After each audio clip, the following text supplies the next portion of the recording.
If people could hear us, Yeah. that'd be nice. I mean, that whole thing, Shane. WTH, buddy. What the world?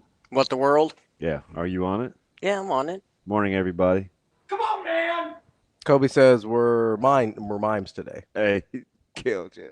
I've gone deaf. We're good now. Thank you. A-Train says Thank we're you. good now. Thank you. All aboard. The Al- Nut Job Express. Alex chimed in this morning. He goes, "It's Friday. Yeah. I do have a job, but I ain't got ish to do. We do. Every once in a while, a couple hours at least. Yeah. Got some things to do. Did you make a trip to Costco? Yeah, no, that was last week. I've had Cheez-Its all week now. You're locked and loaded. Yeah, I got my Cheez-It game right. We're ready to go. Ready to rock and roll. Do you like satiate yourself to the point where you've got to do something different, or you can just go? No, there will be a point where I don't want to look at a Cheez-It. You're over the Cheez-It. Yeah, where I don't game? want to look at a Cheez-It again for months. We haven't got there yet. Yeah, I don't know if there is such a thing for me that I like that much. So I'll get to a point. It happens with almost every food or drink item, I know, Shane, you're like that with lunch meat, right? Oh, yeah. and I'll just go and It's a little too exciting. oh yeah, Oh, yeah. Boy, do I go through my 3-week binge in a lunch meat. Oh, I binged I that. mentioned meat. He got excited. It's not his fault. He loves lunch meat. Shane, he's choosing No, he violence. He's a big Exactly. cold cuts guy. Yeah, We know this about Shane. Shane, How dare you try and paint me in a corner? Shane, big Ravi guy. You like cold cut? Everybody likes cold cuts. What's the hardest part of your job? Trying to be nice to stupid people.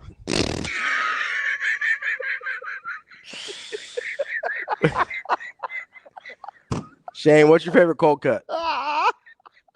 Being alone on the toilet is proof that you'll always be alone when shit goes down. Funky Giblet says Brazilian lunch meats. Shane, who you calling? I think stupid is one of those words that's like not super naughty, but it is very inflammatory. Yeah, you kind of you bristled up when I called people stupid the last couple of days. I think that's kind of a harsh word. What would you For not a harsh word. If that Yeah, makes for not sense. like a Yeah, it's not vulgar word. It's like ooh, you can't say that, but you call people stupid quite a bit. I think the only person I've called stupid this week was Nick Stauskas. Which I think that was earned. Are you getting on that again? No, because CBS Sports decided to chime in yesterday too. What CBS Sports have to say? It was I can't remember the analyst names. It's something Young. It's the female one. Oh yeah. And she Not goes, to be confused with Stephen Young. no, that's not. Stephen Young would never. No, she went in on, and I would have sent the clip to Shane, but they actually ended up deleting it because Nebraska fans got in the comments and actually community noted her. So like they went hard. Dude, does anybody go harder than Nebraska basketball fans? Twitter? Absolutely not. But she goes, yeah, I mean, I don't really buy Nebraska as a Final Four team yet because they've mostly played the bottom half of the Big Ten to this point. Yeah, I saw that. And everybody's like, they've played exactly as many top half teams as bottom half teams, and they're 9-1. So what are we talking about here? Oh yeah. You know who we should have sent her? Who? Major Wagers write up. Oh yeah, Dude, have you no, that was good stuff. I appreciated that. the consensus on that thing is pretty legit. Mm. But can I go back to something here real quick? Yeah, whatever you want.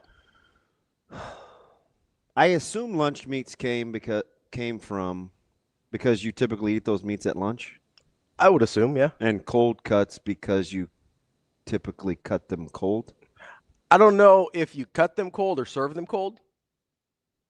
Right? I don't know the process, but either one. Okay. I just want to go back to something real quick. Okay.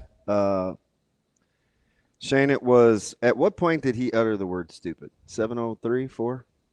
Me? Oh, no, not him. You. Yeah, him. Well, he played the drop, but yeah, it was 7:04. Early. Yeah. Can I just ask what kind of mood you're in, Shane? Are you in a decent mood? Trying to be nice to stupid people. I just want to know what kind of mood he's in. Sounds like he's in a great mood. Feel great. Poetic justice. Oh, man, that warms the cockles of my heart. They can't stop a nosebleed. One of the big Bart greatest Scott guy. low-key forgotten lines in sports interviewing history. That whole part is leading up to the can't wait, right? Yeah, they can't stop a nosebleed. Yeah. They can't stop a nosebleed. But you had to see him. He was huffing and puffing, so pissed and elated that they won. You couldn't contain him. You could not contain him. Anybody can be beat. The Just angry. can't stop a nosebleed. Sounds like something Jay Foreman would say. Yeah. Except for he'd say it much more like cool, calm, and collected. He'd be like, "Man, you can't stop a nosebleed." What are we doing with the lettuce? We going taper, no taper, just natural? Oh yeah, I'm gonna get it going to the South Side Fade here pretty soon. I gotta get up there. I gotta go back to Minneapolis. So I gotta go see my man Eddie. He gonna have me, man. I might get a little Tim Duncan going on a little bit with the little fade. Yeah, I got it going on. I won't have the Pee-wee in the back like back in the day with the rubber bands, but I have a little South Side Fade with the little fro going on. Oh, yeah, he's wild. Man, hit him with the one-hitter quitter. I used to have to walk to school in this. I'm not doing that no more, so it's all good. He said, brother can't get his bread. You know what I mean? Oh yeah, Okay. always. Yeah. What's the one he said about it might be fake money, but spends the same? Or Yeah, I laughed my head that was a off. good line. I can't remember exactly how he said it. We'll be really into the the cupcake time. Todd says cold cuts are cooked meats that are intended to be served cold. Rather than what doesn't Todd know? So what do you do with like a ham, Todd? Because they cook that, but it is kind of intended to, like, they cook that before you get it. Do you know what I found What's up? along the lines of ham? So I look for this. So if you guys ever see this, holler at your boy. Just let me know. So one of the greatest finds I ever found was a package of bacon pieces. So it's a vacuum sealed. It looks like a brick, right? Like if you were about to. It looks like it's a square deal that's vacuum sealed, wound tightly. Build a retaining wall or something. Yes, not for distribution. And it was bacon pieces. Not where I thought you were going at all. So you can like pull them out, and it's cut all uneven. It's just literally what I just said. It's like bacon pieces. Yeah. But it's a lot. I found 2 weeks ago ham pieces. Oh, I've seen those. They're like kind of diced up. They're not like perfectly squared. They're Yeah, just like chunks. random chunks. Yeah, I've seen those. Some are like good meaty pieces. Some are extra fatty. But you get what you get, and you don't throw a fit. When you guys ever find like bacon pieces and like the ham pieces like that, let your boy know. Okay. Now, having said that, back to your ham story. Are you one of those people that feel ham's overrated? Because you could easily get backhanded this morning. No, I like ham. Okay, ham's good. No, I think ham's good. Shane, where are we on ham since you had pork crammed down your throat literally as a kid? Ham's fine. Ham's fine. Sausages, No. out on sausage. Out you on had sausage. that too much. I don't know why you had more. Why did your family produce more sausage than bacon? Is sausage easy to get from pigs than bacon? It's the same thing, right? It was probably more. I mean, I think we bought the sausage. You had pigs. Why would you buy sausage? Yeah, but you can't just make sausage. I mean, sure you got it, my man. You like your ex-girl you don't like. He was so mad at me that day. really? Oh yeah, I had to put him on ice. Alex says Shane more of a hamburger fan. He did say it like a 4-year-old. No, I don't wasn't know. involved in the cooking when I was like 8. Yeah, We don't know your life, Shane. Sometimes kids get into chores. Hey, remember? I was in the chores, but not the cooking. Hey, so Liquid. I thought so. Remember the day I was looking for the stuff for Zoe for the pizza and spaghetti? Yeah. So on one side is one deal, on the others, they now have this has Shane written all over it, and it's 2 for $6.79. Do you turn your oven on first of all? When I need to. Do Yeah. you have a skillet or a saucepan or something Yeah, I like have a that? skillet. Okay. They have family size hamburger helper. Okay. Would you eat that? Yeah. You seem like a hamburger. I mean, fancy old school people call it goulash or something, right? Yes, indeed. But they have all these new flavors, man. I didn't know if you got down like that, but I was like, oh, I could pick something up for you. Well, hey, Would you eat that? I would eat that, but I don't necessarily know how to cook it, but I'm sure it wouldn't be too hard to follow instructions. Oh, God, it was an intentionally made for people that don't like to cook. We are making moves out here. Are you joking me? That's not true. I'm not gonna go all in. So you don't have you ever made Hamburger Helper?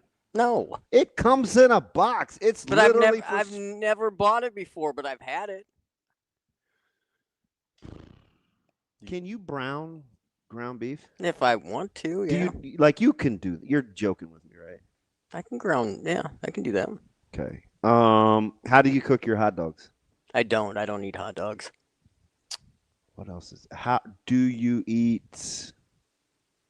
You know what I mostly eat, and it involves very less cooking. Yeah, it's the microwaves. This dude is 50. Yep. Yeah, I'm eating for one. I'm not cooking for a family. I don't have 5 kids running around and all that kind of stuff. Do you have cooking spray? No, because I haven't cooked for a long time. But if I was going to cook, I would get it. All right, one more question, because now I'm just captivated. I mean, I'm aware of what that's used for, and I've used it for that. So Okay, so or butter, whatever. how can I ask this? You know the utensils, right? Things Yeah. things you eat with. Yeah. A lot of times people have a utensil drawer. I have a utensil drawer. How many utensils are in there? I don't know, probably 20 or 30. Are they knives and forks? That's in one. That's in the separate drawer. Do you have a spatula? Oh yeah. Okay. I mean, I have all that stuff, and I've used it. I just don't use it all the time, and I haven't used it lately or anything like that. All right. It's not really in my wheelhouse. I think you're fascinating. I think you functioning as an adult is incredible. Yes, indeed. Great grocery shopper, though, aren't you? Yeah. It depends on what you Okay. mean. I mean, he's good at finding deals, I think. Yeah, he knows prices. Yeah. Fascinating. Depends on what you, but he's This not dude- buying ingredients. They you know what I mean? made Hamburger Helper for people like you, Shane. Well, that's fine. And he's like, but I need a little more help than that. Why is Ken rocking with Shane? Ken, can you not do anything in the kitchen either? I don't know, but he said Hamburger Helper does nothing to help the hamburger. You can doctor it. Yeah, I know. I think that kind of defeats the purpose of it. Like you're supposed to just be able to add it to the hamburger, be done. Yeah, I think that's the goal. They had family-sized tuna helper fettuccine. Not sure I would eat warm tuna outside of an open-faced tuna melt. I'm not eating tuna. You don't like tuna melts? No, Oh, they're delicious. I don't like tuna melts at all. I shamed at one of my previous jobs. Sorry, Melissa. I shamed one of my bosses into stop ordering and bringing to work tuna salad sandwiches because I thought they were so gross. Yeah, I'm not rocking with cold tuna salad sandwich is- over time because I don't want my bread soggy. Just disgusting. But an open-faced tuna melt is in fuego. I've ordered that in the last 2 years at a restaurant. Yeah, I'm not doing that. The only place I will I eat, was with Heath, The and only- he was like, "What are you doing?" yeah, that's horrifying. I don't like. The- what happened to the whole judgment-free thing? I said I was gonna be nice. I didn't say I wasn't gonna judge. That's different. No, actually, what you said was you didn't have to be nice for 2 more days. Yeah, but this morning I said I was gonna be nice. Okay. Or no, I said I was nice. I didn't say I was gonna be nice. So I it's a little think- different. No, tuna melts are. Tuna's bad. The only place I will eat tuna. See, listen, The only you're place. not just gonna slander the teas, right? Everybody, but between it's irrational between turkey and tuna. Oh yeah, it's horrible. I would rather eat turkey than tuna. Unless it's in sushi. I'll eat tuna in sushi. That's Hey, fine. Tuna is sensational. Tuna in sushi is good. I don't like hot tuna. He said, Damon, you drain the tuna before you make tuna salad. Your dogs will thank you. Why, Stephen? Tell me more. I don't know what that is at all. I may have I think I don't want to make her sound bad because of course if she's mine I want her to be perfect, but Bella may be a poop eater. Oh, you feed them some. You know how to fix that? Oh, tell me. You feed them some pineapple. There's a chemical in the pineapple. I think it's the bromide.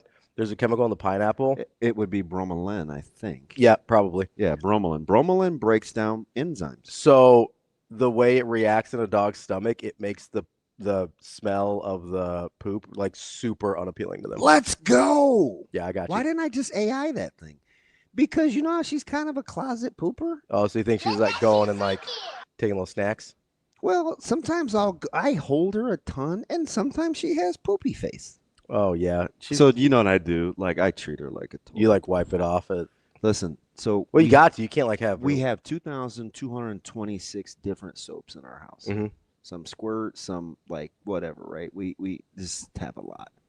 I wet the paper towel. I get a little squirt. And I wipe her face down, and she's. Oh yeah, she doesn't want that at all. Pineapple, huh? Yeah, pineapple. Just dice up some little pineapple or give it to her as snacks.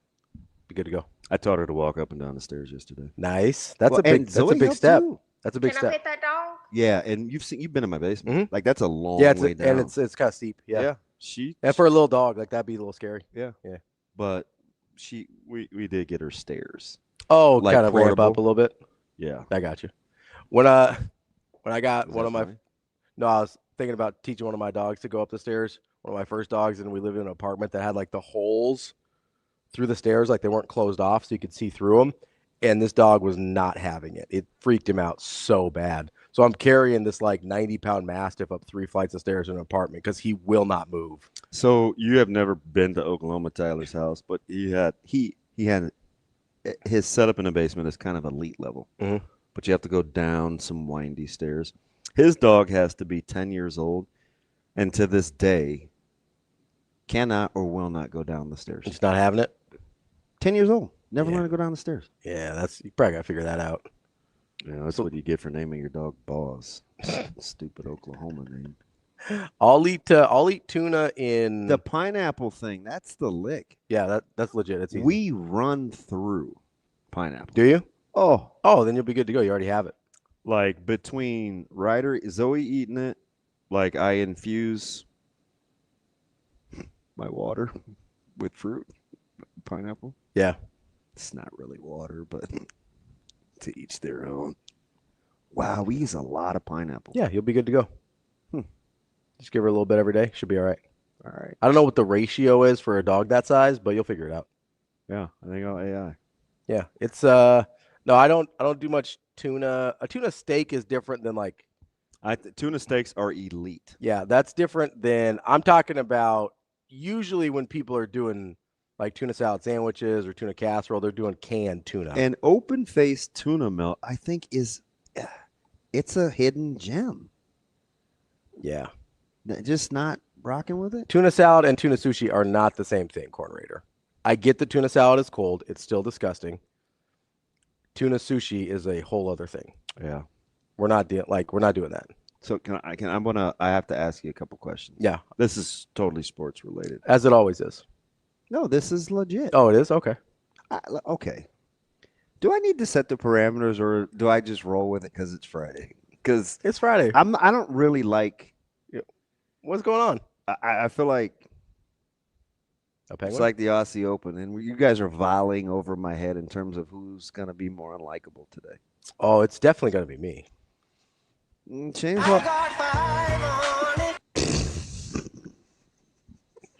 Shane wins for me every day as most unlikable, but for you, I think I win every day. He is choosing.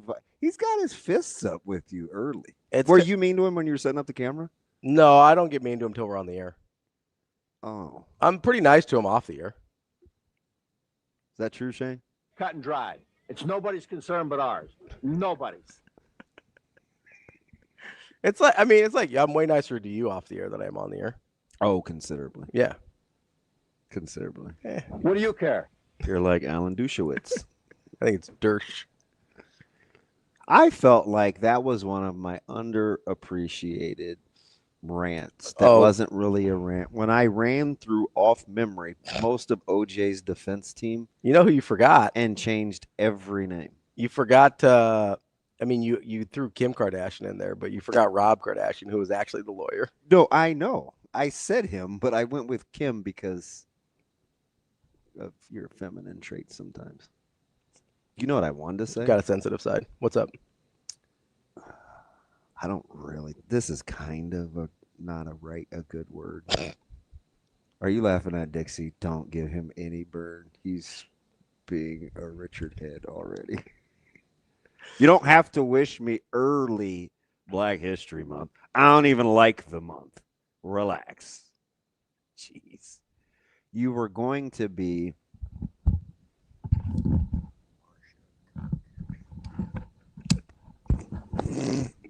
How about that? I didn't have the stones to say it.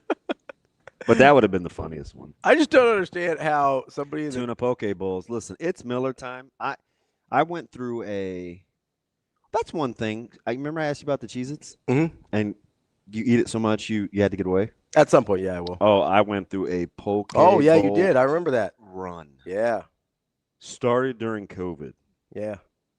Nobody ate as many poke bowls as I did. You were probably it's because you were ordering them. Oh yeah. So we sort of did the same thing. We had a place that was relatively close to us. That's the first time Kobe and I have agreed in a week. Maybe he's back as my first rounder. Yeah, that's what I'm. So Kobe made the distinction. Canned tuna is gross. Fresh tuna, I'm okay with. Canned tuna is we buy it in the vacuum seal packages, but yeah, I get the same poke order almost. Shoot, I ordered it in New York at the bowl game. Like, I'm a poke guy. Yeah. I don't need my fish cooked. No, I'm a big sushi fan. I can do poke. Like I don't need it. Sometimes it's fine. Sometimes I want it Depends on what I want. seared. Yeah. Wait, so when you order online, I think the term they use is torched. Yeah, depends on where you're from. It depends on what place it is. Yeah. Some people will use different terminology, but same. I think it's the same idea. I have a sports question. Okay, I'm ready. Wait a minute. Poke. So A-Train, I remember I told you the guy at Costco got me onto this. Mm-hmm. Yes and no about the prepackaged poke. Number one, it only has like a 3-day shelf life, which save your food storage, stupid. Oh, I don't think he's talking about the pre-packaged. There's a establishment near. Oh, because yeah, next to by the phone place. Yeah, yes, I rock. I think that's where what I saw Dr. Stork. But anyway, yeah. Anyway, go ahead. So Costco does their own. Oh, do they have pre-made? The mix, yeah. Yeah, I'm not gonna do that. It's fresh. I know. Have you not seen their chicken salad? Chicken salad falls in the same category as tuna salad for me. It's a mayo problem.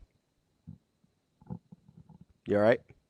I could see a disdain if it was like the clinic, right? Because that implies something bad. But mayo as a median in food? Oh, I don't know. If it's just mayo, like that's the problem with tuna salad and chicken salad sandwiches. But don't you make tuna salad with salad dressing more, don't you? Or do people mostly use mayo? The people I know use mayo. I don't thought eat they it. use Miracle Whip. But that's not better. That's probably worse. Dude, you got you're not very budgy. You're very principled with your food. I mean, stuff. I've been around for almost 40 years. I like what I like. You know, I've done some exploring. Like Vasco de Patel. No, we weren't big boat people. You know what that's like.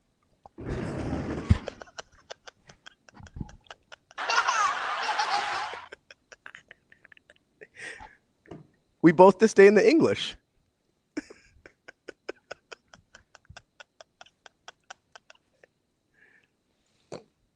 You're right. You need like a woosah?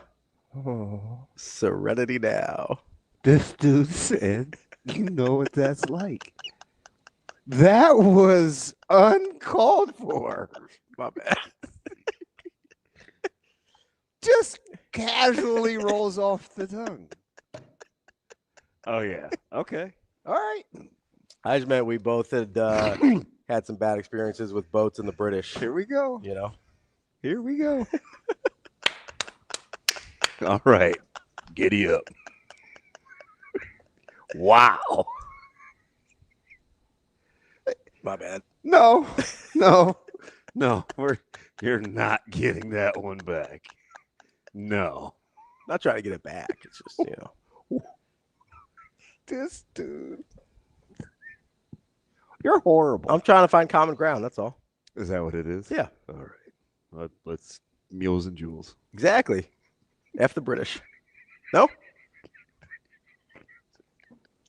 Anybody can be beat.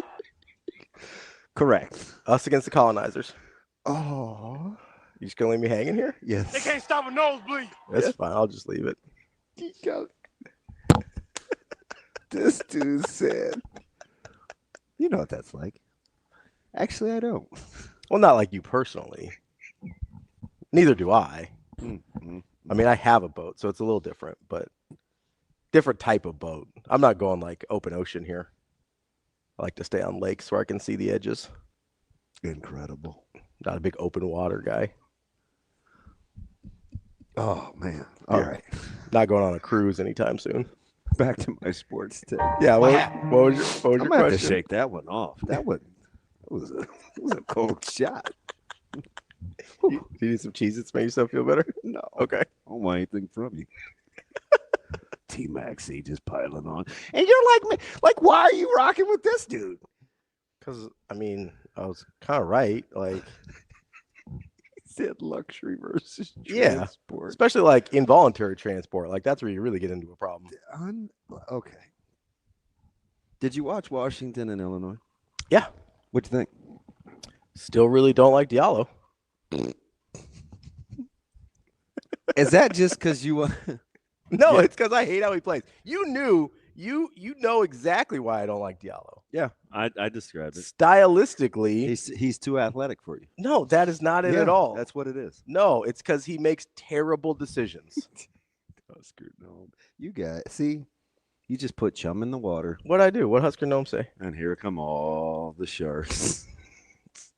Kobe, you're rocking with Ravi? No way. Really? Oh, I'm crushed. No, I am crushed. you know exactly that, and it has nothing to do with his level of athleticism.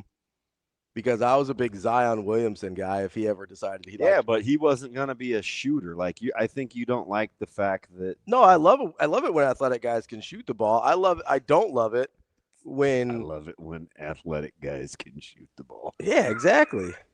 Boy, you flirt with it every day, don't you? I mean, you're the one making insinuations here, not me. Like Braden Frager, love it when that dude can shoot the ball. It's great. He's pretty athletic, though. He is pretty athletic. Is it apparent or is it kind of flying under the radar? I mean, he's pretty bouncy. If you can't see it, I don't know what's wrong with you. It ain't sneaky. Wow. That one's not sneaking up on you. That one's in your face. He'll put you on a poster if you're not careful with that left-handed boom he likes to do to people. No, it's like stylistic. It's a decision-making thing. Did you think that was a little bit of a look ahead for Illinois? Yeah, I thought so. I mean, they looked pretty disjointed offensively, especially in the first half. Like they didn't look like they were in their sorts at all. Like I was not super impressed. And I have this bias.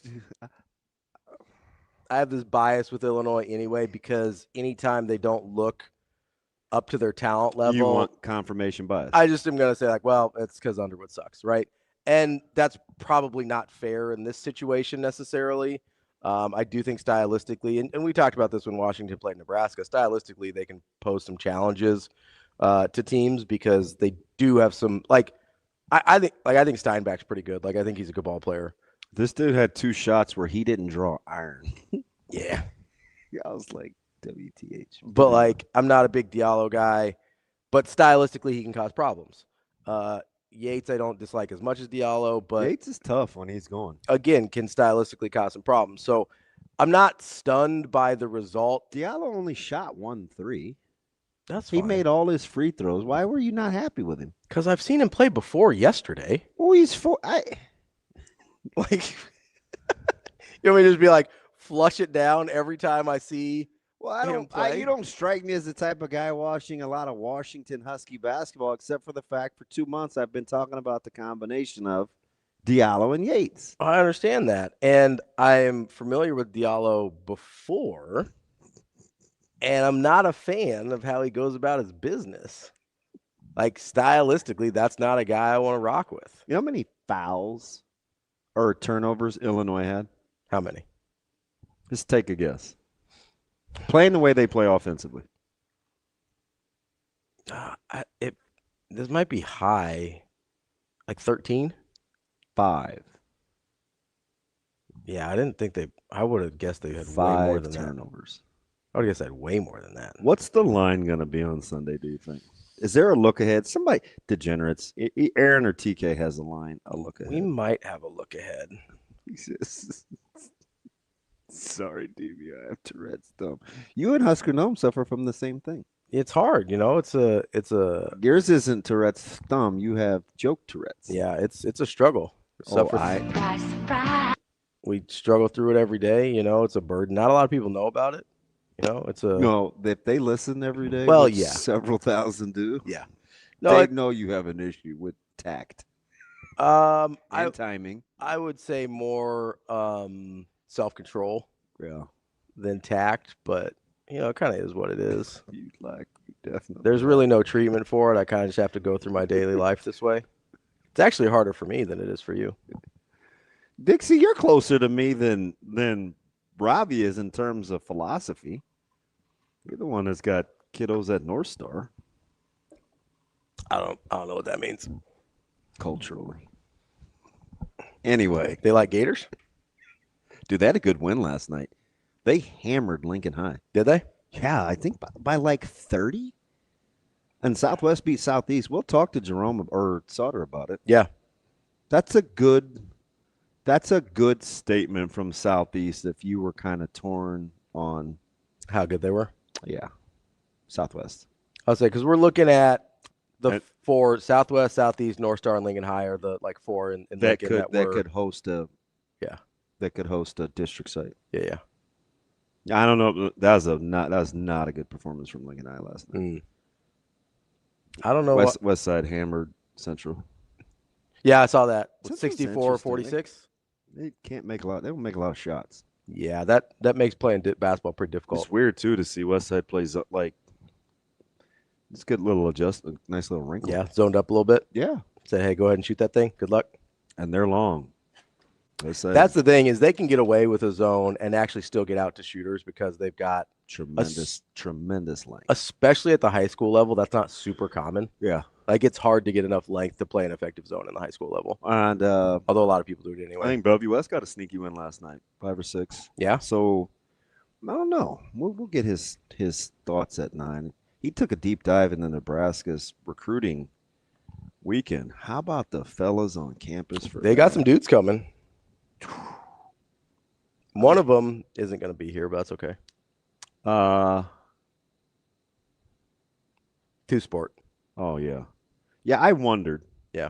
I wondered. He says he'll be back soon, though. What's that? He says he'll be back soon, though. So yeah, I think he's got some fish to fry. That's it. It's an impressive weekend for Nebraska. You big fish fry guy? No. Yeah.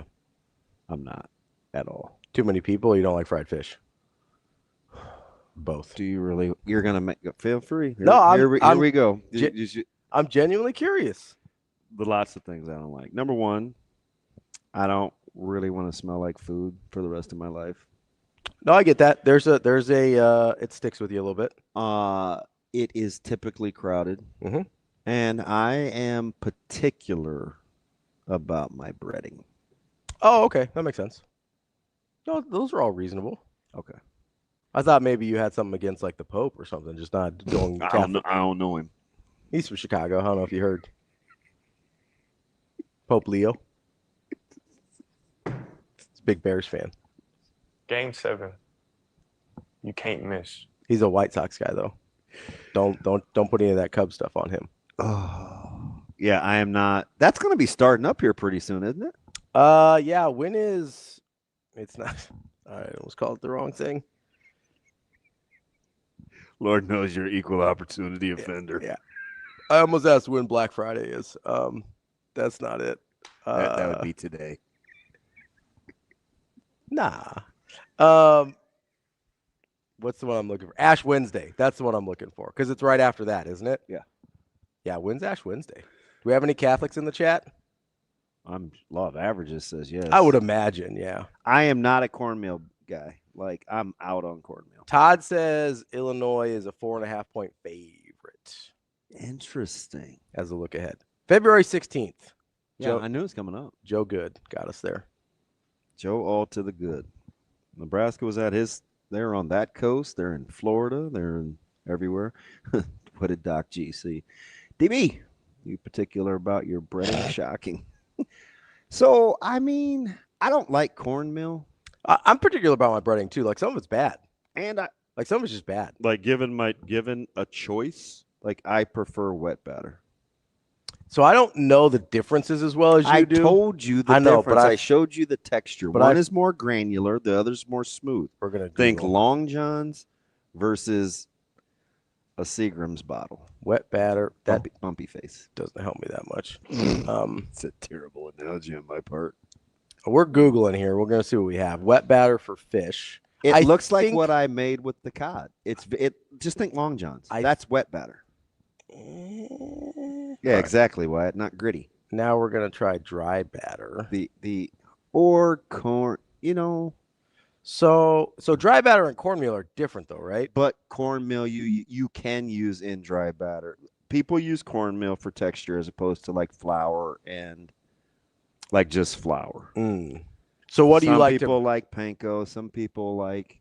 I do typically like a panko. Panko's pretty good. Panko's fine, but I think panko is more of a flaky fish, like like a dusting of like tilapia, or not a deep hard fry. Okay, that's just me. Yeah, I don't know for a fish. I don't know about panko, but for other stuff, I like panko breading. Where my what about cornmeal batter for fish? I'm gonna go ahead and call him a friend. He's broke into that circle. So where I went with my guy the other day for lunch. I don't want cornmeal. Yeah, cornmeal. I'm out on cornmeal. I do not want cornmeal batter for fish. I'm out. Like they do a walleye po' boy. Ooh. That could be good. Too heavy for lunch, but yeah. Like they do a walleye po' boy, and I'm like, so I get it. I could do a wet batter, I think. Yeah, I'm wet batter all day. I think I could do a wet batter. Part of why I keep club soda on deck is because I use it when it's extra cold. It's good for batter. Yeah, I think I'm a wet batter guy. I think that's what we're learning today. Ken, he's out on any fish. There's a lot of people that. So it's amazing how many people don't like fish. I like. Hey, by the way, just for clarification, Ash Wednesday is February 18th, not the 16th. Okay, well, we got some bad information. This dude said Ash Wednesday. I said Ash Wednesday. That's replay. Replay. Cut it up. You guys make fun of me all the time. There's no replay. No, he said it. Yeah, he said it. I know he did. He said Tim Ash. Johnson over there, Fibonacci. I was just trying to help everybody out. I didn't want to give bad information. Congrats for you on February 18th, bud. That sounds like fun. This dude.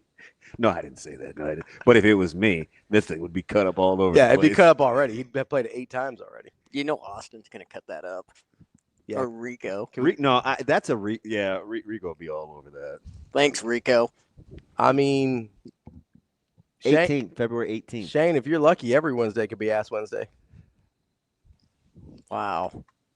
Incredible. Well, if you have like donkeys, you know. All right, we're going Brazilian. Can I get back to Illinois and Washington? Yeah, absolutely. I do think they're going to be a 4.5 point fave? I thought it was a little bit. What now? You see, you get distracted by the chat. BG goes, "Can I RSVP for Ass Wednesday?" Yeah, BG's funny. So funny, dude. I hear him. Is that funny, Shane? He might be like number 1 on my list now. He's low. And he came in with a bang because we're only like 3 weeks in. Yeah, he came in hot. No, I don't understand. I did think it was maybe a little bit of a look ahead for Illinois. I also don't understand how they're 4.5 point favorites, especially if Nebraska's any kind of healthy. So we're going to assume, since Todd bats about 1,000, that he's right. On which part? 4.5. Oh, yeah, I think so. I would imagine. Nobody has corrected him yet, so. And the only one that would be either Landon or Kobe. Yeah. TK sometimes gets look ahead lines. Landon, Logan. Yeah. I was thinking Davison for some reason. We were talking about him yesterday with Bruns. That's what, yeah. Anywho.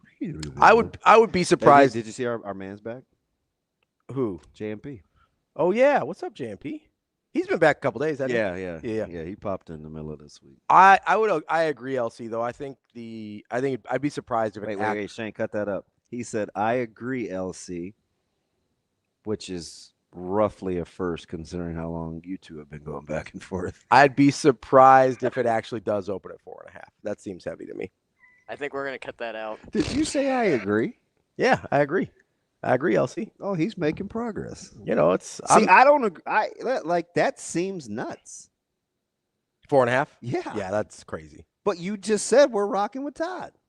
I think he's correct. Like I think that's what people are putting it at, but that's nuts. If that's what it's put at, like give me some free money. Ooh, gonna take the free money. Oh yeah, at the old vault. You know me. I like free money. Nebraska basketball Twitter account will be lit. Oh yeah, for Sunday. I can't wait. Can't wait for the meme army to attack. Dude, some creative folks. Oh yeah. See you in Pittsburgh. Oh, you should see. Did I let you tour their setup? No. Our studio is amazing. Yeah, I haven't been over there yet. They get all the offices, but much like this place, I don't have one.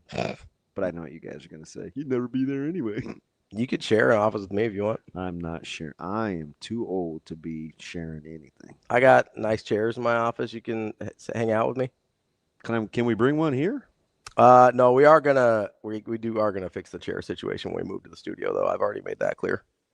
4.5, huh? I'm 4.5. Phantom Husker says, "Is Shane AI? Has anyone ever really seen him?" Man, Shane's been around way before AI. Dude, Phantom Husker's low key funny. Yeah, could be extremely inappropriate, but he's a hoops head too.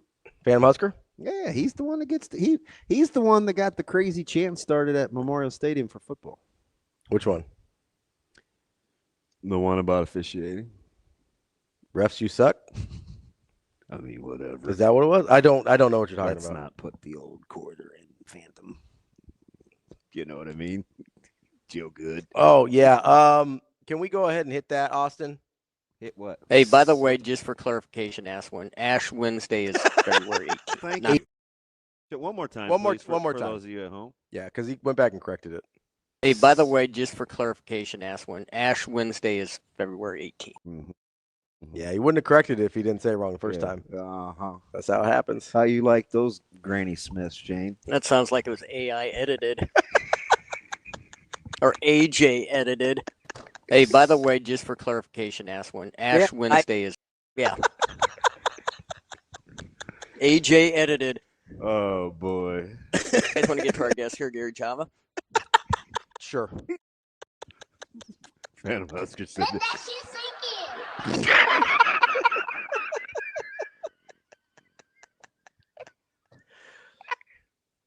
Shane, let that what?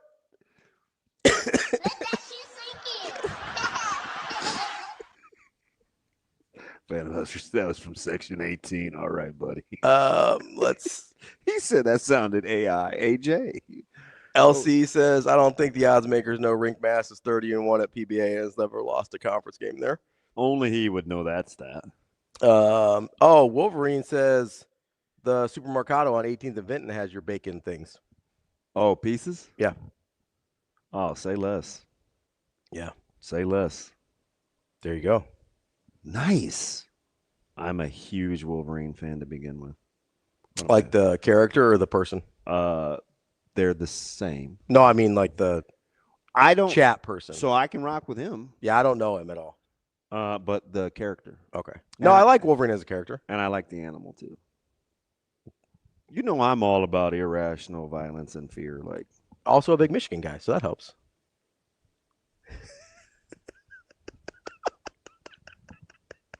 He does have the black and gold. I mean, it's like Pittsburgh colors. It's not black. Speaking of ass. See you in Pittsburgh. Can't wait. It's called maize and blue. No, Pittsburgh colors. They can't stop a nosebleed. There's a black and yellow joke in there somewhere, but I think people already know that I rock with Wyatt. There's good Lord. I almost made a different joke about black and yellow. So that's why you like Iowa so much. Oh. Keljam says Wolverine is overrated as a comic character. I guess you're out on Keljam. No, I rock with Keljam. Okay. He's not overrated. I don't know about overrated though. Yeah. What makes Wolverine overrated? Nothing. What? Is it Wyatt? Wyatt says, well, but Wolverine is Canadian. That's why he likes him. Oh yeah. You guys, does anybody forget anything ever? Or are these just going to be running jokes? I think that's kind of the bit. Rico. Suave just hit you with Wolverine is as tall as Shane. We're like the same height. That's true.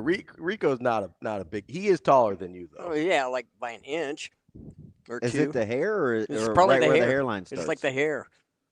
No, he's definitely taller than you, Shane. Not a lot taller than you.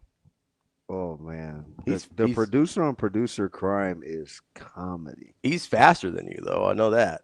By the way, just for clarification, Ash Wednesday is February 18th. I don't know. That seemed pretty off. Oh, so they cut out the ash. They blended that. Yeah, see?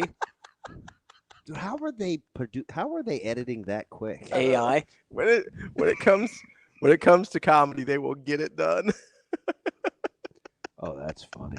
They had me roasting Nick Stauskas up in like 30 seconds. Wow. That's Don't matter to me. pretty incredible. Running jokes forever, Jen and Jen. Don't lose that one either. Nope. The Punisher. Hey, big Punisher fan. I'm a big Bernthal guy. That series on It Would Be Too Violent for You because you have little kid tendencies. But I've seen the movie. no, this isn't The like first the phony movie. Dolph Lundgren. No, not that trash. one. The there was a good one with what was his name? No, you need to watch the Disney series. It is sensational. Again, a little too violent for you, but because are you still on that kick as an adult where you need to have feel good movies? No, it's not. I'm better with movies than TV shows. Here's the problem with TV shows, right?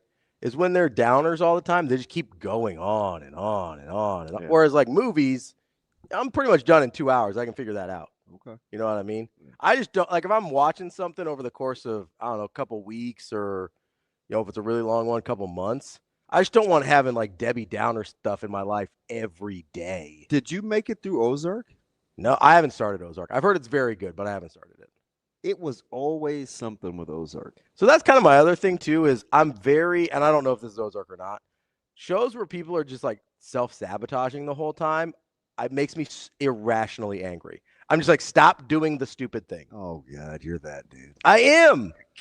You know how like when the only conflict in the show is self-inflicted, I'm just like, knock it off. Oh, you know how you would stop doing this? Just think about your actions for half a second, and we're done here. You're like president of the old literal police. Oh, I'm president of the own. Don't be so lazy in writing that the only conflict you can come up with is them being stupid. It's like every. I'm huge Tulsa King guy. Tulsa King's good. I like Tulsa King. I'm a huge Tulsa King. I've only seen the first season, but I enjoyed the first season a lot. Although it would have been fine if they would have really showed him being set on fire. I like. Spoiler Wow, alert. geez, come on, man. He was a bad guy. I like people that are Not that I think you should competent. earn the right to be set on fire, but he was. I was like, how bad of a guy do you have to be before DB's like, yeah, you can be set on fire? Well, that guy. That's the line. He should have messed with his family. Leave his sister alone. He'd have been fine. Austin says, I love Ash Wednesdays as a devout Catholic. Shane, would you have a lot of grouper on Ash Wednesday? It's a nice fish. I don't know. What does that mean? Grouper's a type of fish, Shane.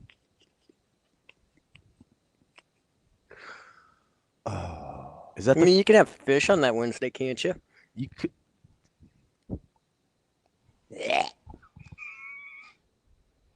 You could, Shane. You certainly could.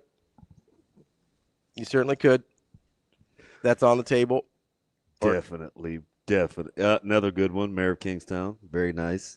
That would be way too heavy for you. No, though. I did watch Mayor of Kingstown. Oh, wait, no. Yeah, with Jamie Renner. No. You watched it with the lady. It was mayor of Easttown? Yes, that was just a little short. It was a That miniseries. 8 episodes. Which was very good. That was sensational. Yeah. Too.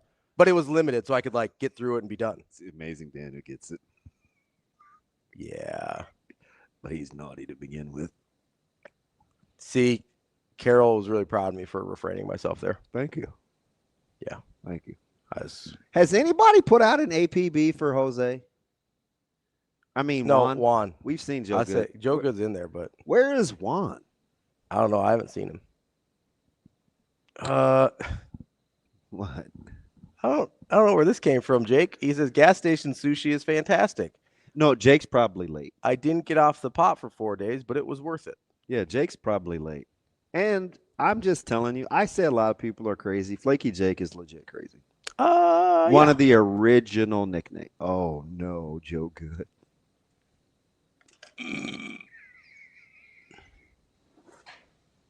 I don't. So coming up on the show today, we have Tim VERGHESE at 8 o'clock. I got Mike SAUTTER. What is those guys' crime on crime called? I'm not gonna wade into that. That's a.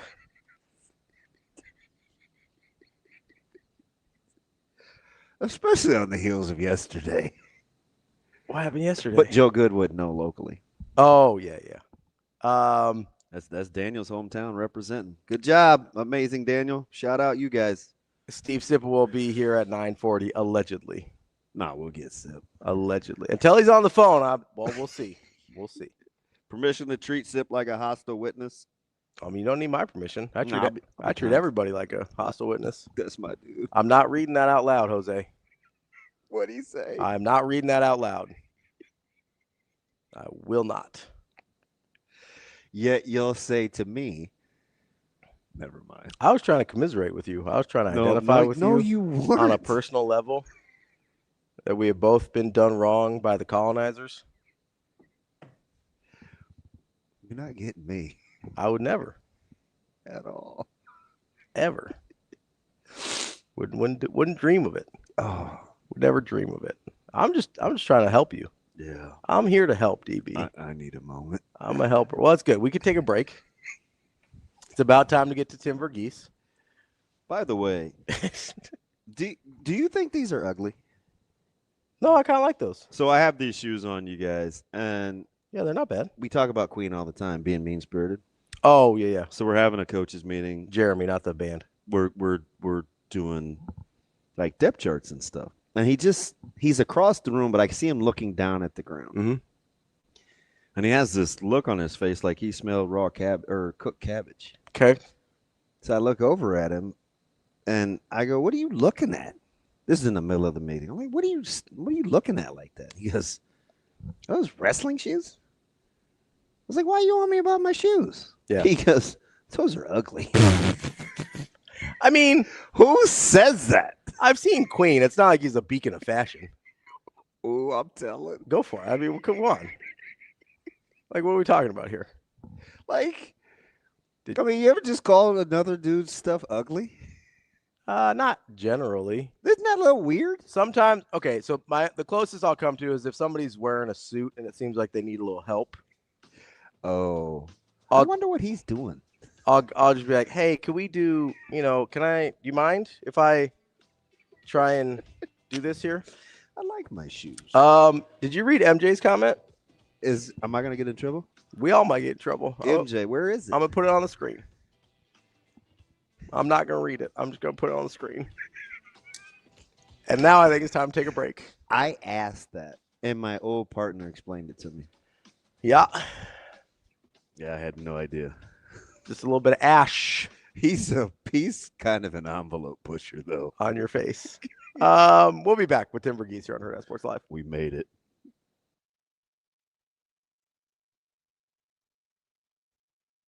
I don't know if it's an easier or harder. There's a familiarity, and you're right. We do know what we have. There aren't a lot of question marks. I think probably the biggest thing about this year is just the hunger that our team's coming back with. So, Last year we went into the year with a good amount of belief, but I think as the year went on and as we got deeper and at the end, there was a lot of belief, and I think that's where we started this year. So that's probably the biggest difference. But yeah, it's a very mature group. It's a very veteran group. They make it easy. They make it easy to come to practice every day, but they also challenge us to keep them challenged because, it is getting deep into January and it's time to play.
This is such a special team, and I know a lot of people kind of got to see into that last year, just the biggest thing being the chemistry and how much we enjoy being around each other, because I believe that one of the biggest things that fuels a competitor is love, and the love that we have for each other makes us want to go the extra mile for each other. And so it's just a blessing to be able to be on a team where we feel that for each other. It's not the case everywhere, and it's not fun when you're on a team that doesn't have that. So just very blessed for the love that we have for each other, and it's going to be a really fun year because of that. Alexis, like Coach said, is such a competitor, and it is so fun just talking the game with her because she's a competitor like that and the way she views it. So yeah, a lot of the times we throw bullpens side by side, and it has just been so fun getting to know her, and I am just really excited to take on this season with her.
Welcome to Hurrdat Sports Live.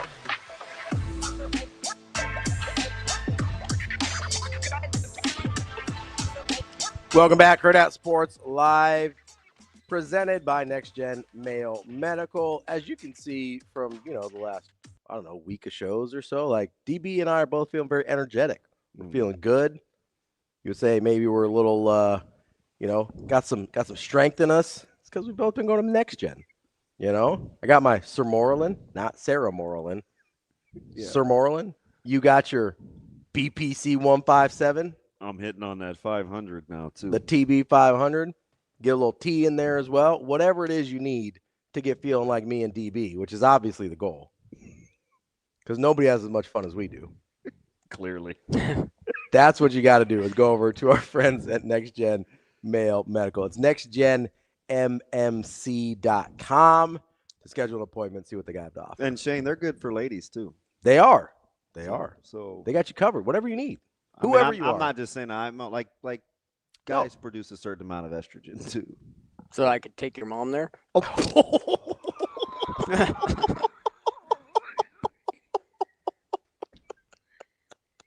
Shane's fighting back this morning.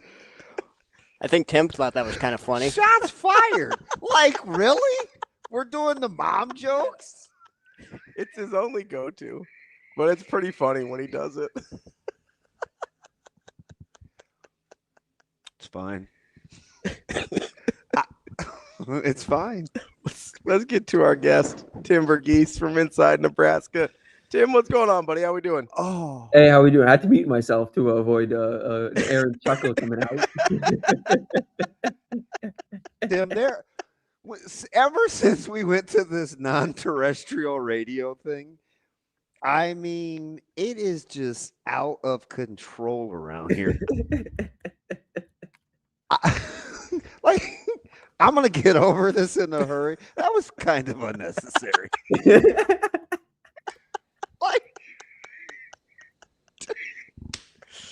All right. Okay. Yeah, wow. All right. So, TV, I have a quick question with the huge hoops recruiting weekend with, Vasquez and Batty and who else is coming? London Dada is coming. We're not going to probably get Hudson, but not necessarily a bad thing either, right?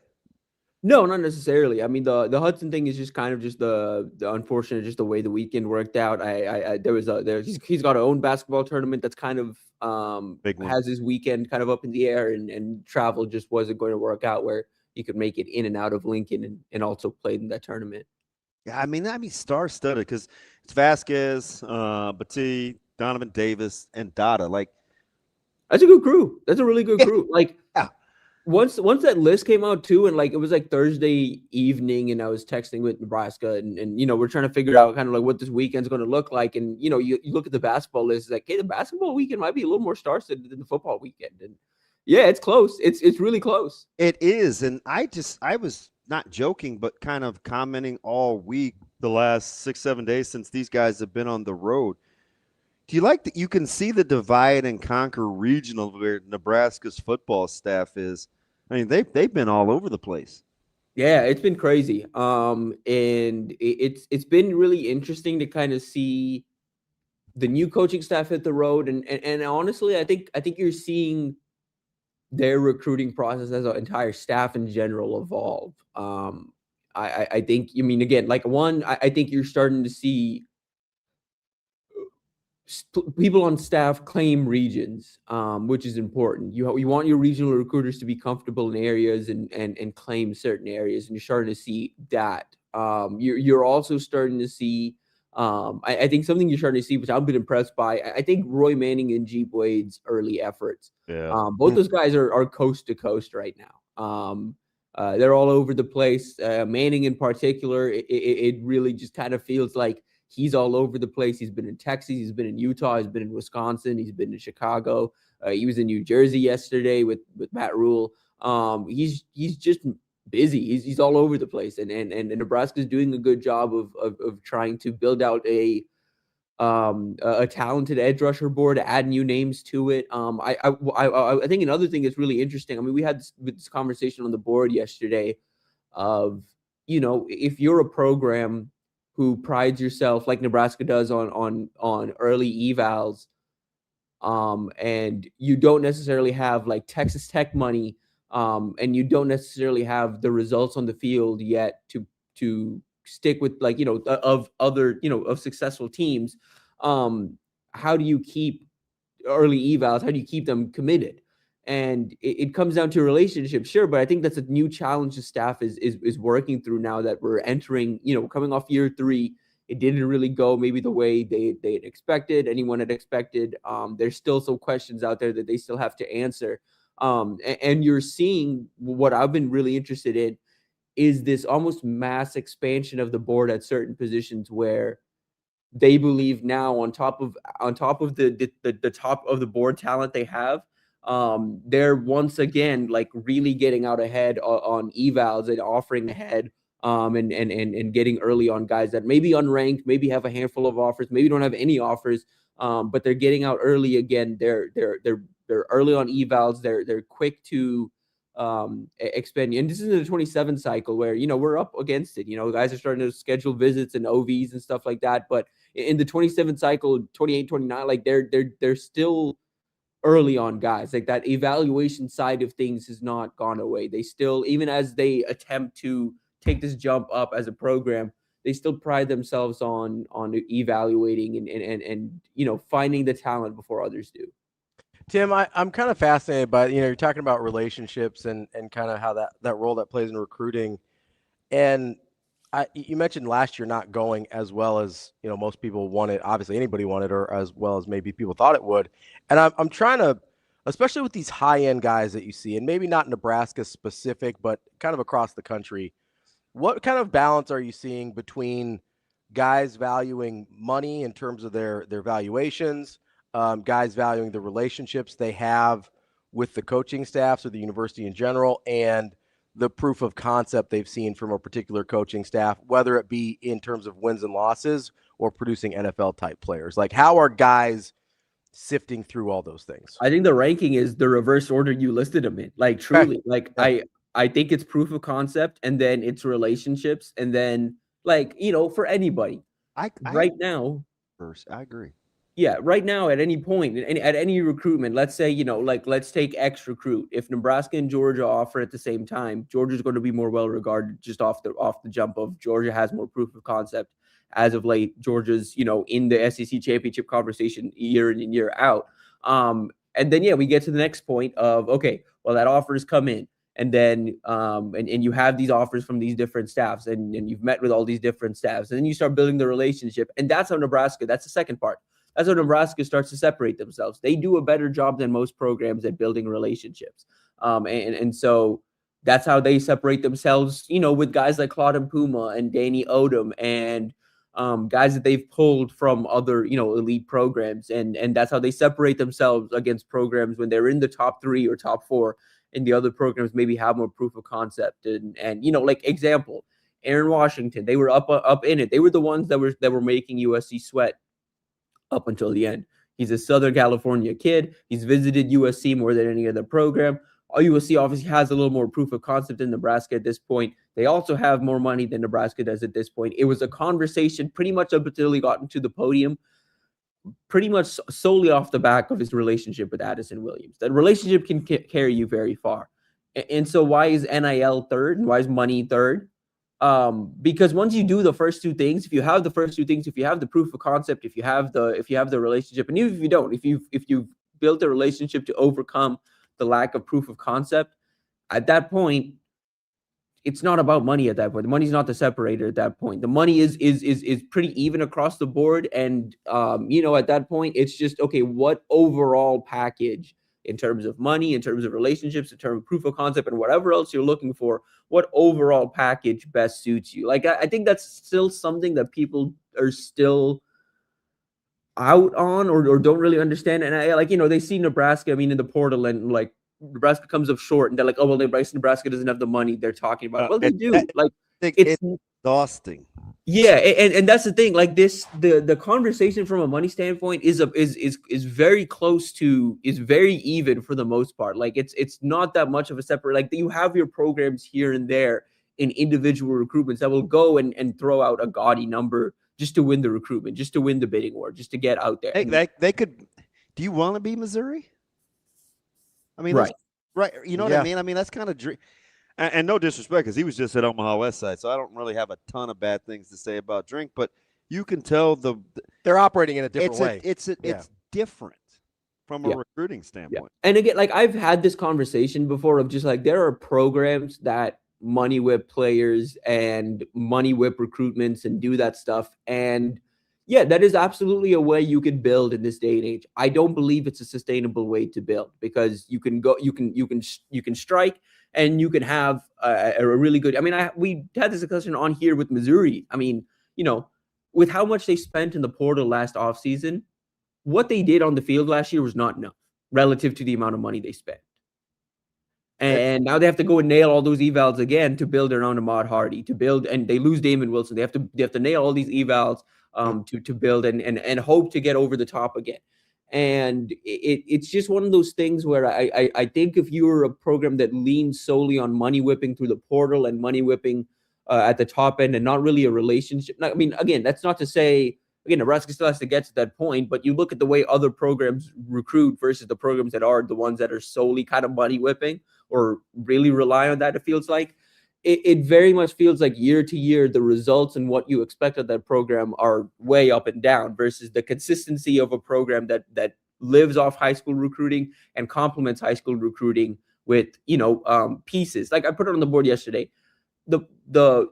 Your floor is dictated by how well you recruit the high school level. Your ceiling as a program is dictated by what you add in the portal. I agree. That's a good way to put it. I agree. Just in the last handful of days, TV, and I want to get to D-line here in a second if you let me double dip here. Go ahead. Three. We've seen, Minnesota, we've seen Iowa, Michigan State, Missouri. Like the philosophy, I don't know if it's enough. It's not enough of a sample size, but I will say there seems to be kind of a concerted effort to reestablish high school recruiting, right? Like it's not a pitch, but you can hear it being said with guys on campus. How much of that do you think has to do with the fact that you felt like Nebraska's order was a little bit flipped in terms of how Ravi presented it, with NIL being last versus the relationship versus the inverse order that you like? The connection between some of these schools really wanting to get back in to high school, not that it got away from, but to get back into high school recruiting versus how we look at the whole NIL thing. I think part of it is, I think everyone, going into, like, just in general, I just think there was a swift, there was that philosophical change where the portal came up, and I think we really saw the peak. We've seen the peak of it now. Of you have programs with what am I trying to say here? You saw the peak of it. We saw programs like look at the portal as this resource to build with, and then I think or really turn a roster around with. And then I think everyone really experienced the chaos of this last window, and everyone kind of looked around and was like, well, this sucks. I don't like this. Like, I really don't have to like leaning on this for what this team is going to be. Feel like they're losing control. Like I think they're listening to Signetti more now with his message. You're relying on the most volatile portion of the talent acquisition process to determine your success and failure, and that's like a bad idea. Right. And yeah, like high school recruiting can be volatile, but at least it is traditional. At least it's something where these guys know how to work the high school ranks. You know what I mean? They know how to, this is what they've done forever. And on top of that, like, objectively, high school talent is cheaper. It's cheaper. It's you can obviously add more. And you also are in a position here where it's not a 2-week window where you just kind of have to race and find and figure out what you want. Like, you have months, you have years to establish this. And so this sport is cyclical. And I when the portal started, I overestimated and expected it to be like a 2-year cycle before we'd get back to high school recruiting be emphasized. It's been a couple more years than that, but I think we're getting back to that point where, and again, I don't think we got too far away from it. I think a handful of programs got way out of there, and are now getting back to it. But I think we're getting back to as the FBS as a country, we're getting back to leaning on high school recruiting as the lifeblood of programs and transfer portal as the complementary thing. And I also think part of this is, again, the guys want to build relationships and guys want to establish team culture. It's hard to do that when you have a bunch of mercenaries. It's hard to do that when you have a bunch of guys in on 1-year type deals. You have to be a really special, and it's why I want to dive in at some point. I think what Dan Mullen did last year at UNLV is really, really impressive, because that's a team full of guys that have been all over the place, that should have high egos, that have, different versions of adversity, and all came together and did something special at a program like UNLV. I really want to examine that because that's unique. Like to establish that culture and keep that unit together, it's hard to do. You've seen it at other programs that try to build through the portal, that try to do this stuff with a bunch of one-year guys. It doesn't always go so well. So but again, you have to have a really special coach to put all of that together. And I think staffs are realizing that and getting back to, building through life. I mean, the programs you mentioned, Minnesota, Michigan State, more than Michigan State's Pat Fitzgerald, but like these are coaching staffs that have had success developing. These are coaching staffs that have had success identifying. And it's interesting you say that too, because with Fitz at Michigan State, Max Bulla, obviously they pried away from Notre Dame, who's recruited the area. LeVar Woods there, who obviously has recruited this area. Like you mentioned Minnesota, like the roots are the roots, right? I mean, it's just kind of who these guys are through and through. They're gonna double down. Right. And everyone's looking for that edge. I mentioned it in the portal, coming out of the portal, and I think that's still there now. Your edge still comes back to how well do you eval? How early can you get in on guys, and can you identify the talent better than other people? And at the high school level, you just have a lot more at your disposal in terms of just the field that's out there. And you also have a lot more opportunity to dive into recruitment early and build that relationship and establish yourself early, where like the portal again. A lot of times with the portal, you have to have this conversation through the agent and set up these visits to the agent. You don't even have the opportunity to truly build a relationship. How do you think Nebraska offsets what Summerall's trying to do with Dylan? And Nebraska was in the lead for a long portion of this for Berriman, and spent some time in Monroe, right? So when you look at his recruitment as a 4-star D or 4 or 5-star D lineman like that. Is there an edge to be had in terms of how you think this recruiting is going to shake out with him, considering he'll be on their campus this weekend?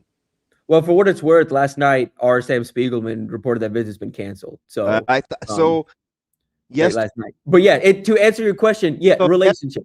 So yesterday morning, I'll just say this: people were freaking out a little bit, publicly. I'll say this behind the scenes.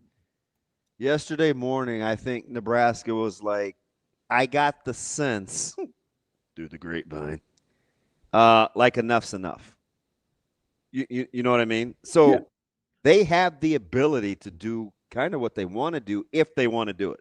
Yeah, if you want to if you want to end the nonsense, you can absolutely end the nonsense. They did it. They did it with Dalen Berriman. They did it with Danny Odom. They did it with Claude and Poopa. Like they absolutely have that ability. And yeah, like once you do everything else, once you take care of the everything else, the relationship building and all of that, and if that's what you need to separate, I think Nebraska is very comfortable doing that because they've done everything else. TV, I got to ask you something though. It sounds like I'm talking out of both sides of my mouth, so I want you to clarify this for me. If I'm a guy that's interested in relationship building and making sure I get in on the ground floor, which I think they did do with Dylan. How do I reconcile in my head if I want to drop the hammer, and make this a PP measuring contest? I can. Do I need to be selective? Like, at what point do you feel justified in saying, like, hey, let's end the nonsense that you said? Yeah, I think it's when it gets to. Is it a case? It's case by case, obviously, right? I think it's case by case based on need, but I also think it gets to. I mean, I said this yesterday, like. When the news popped up and I was asked about it, and I was like, look, I don't know. I know people are going to be upset about this if Nebraska loses this recruit or whatever, but I don't know what else Nebraska can do. And I think that's where you get to that point when it's like, okay, we've done everything right. What else can we do? Oh, by the way, here. I mean, we have this on top of it. Like, and again, I like you mentioned, kind of, it feels like you're talking out about, like, feels like we're talking out of both sides of our mouths here when we're talking about this. Like for Berriman, for example. Nebraska could have just straight up been the highest bidder. They don't get the visit. They don't get him on campus. They don't land him without building the relationship. You have to do that stuff first. You have to have all of that stuff first as Nebraska without the proof of concept. And they were super patient. Yes. Well, I think the other thing that is, because when you said that, I didn't think either of you were talking out of both sides of your mouth. It makes sense to me that once you've put in, that's self-deprecating. No, enough I know to know that it when can I'm come talking, off that way. it can come off that way, and I'm cognizant of it. I think though, what makes So I'm just throwing myself under the bus. No, I know. I think what makes sense know to me me. though is that Don't if you're in a situation where you have done the groundwork, right? You've done the legwork, you've got to know the guy, you know his situation, you know your needs, then those are the guys you want to go above and beyond for, right? Like that's just that makes sense to me. Like it wouldn't, for whether it's Danny Odom or Impuma or Berryman, where you go, hey, we actually like these guys, we think they're a good fit. It's not just, hey, he's highly rated, let's write a big check. It's these are guys we think are fits. These are the guys that deserve. We want the opportunity to spend money because we've done our homework. Yes. Know if it's worth it or not. Yeah, these are the guys that deserve the extra money. Yeah, exactly. And again, like I think if you're out there and you're observing this from afar and you're like, well, Nebraska spent money. Like, how is this different than what other programs are doing? Like, they are doing it's the groundwork part of it. It's the making sure the guys that are getting paid the money are worth the money they're getting paid. All right, so I can.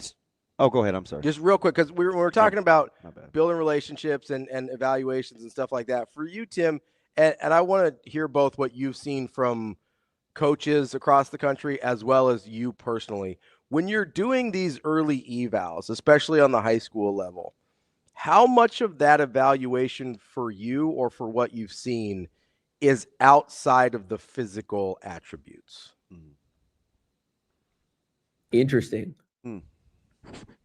Yeah. I think it depends on the position, of course. That's a fantastic question. Yeah, it depends on the position, of course, but yeah, because I think there's certain positions where it still comes down to physical attributes. I think receiver, I think offensive line, I think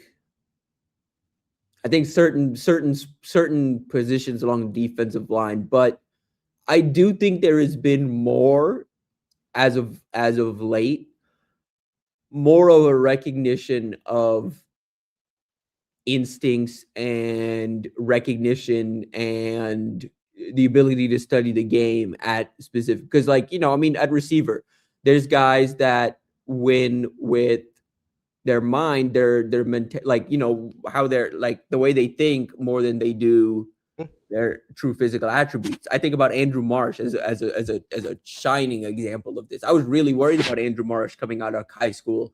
I liked him very early on, but my concern once, as his career progressed was like, oh, he never really got faster, but he became a better route runner. He became a much better route runner because he recognized that very early on that he was pretty capped from a speed standpoint. And so he did the work to evolve and figure out how to create separation. And so from a mental side of his game, he's further advanced than typical freshman receivers. And so there's been, I think, that where you can recognize that for certain guys. At quarterback, obviously, it's such a big part of the evaluation there. Where I think we've really started to see a big jump in it has been defensive line, and I think part of the reason that's so I want to get to this. I was just going to ask about I want to get to this because we're talking about Berryman and what they want to do there. 6'1", some say 315, a little different, but like we've seen what they've done at St. Patrick with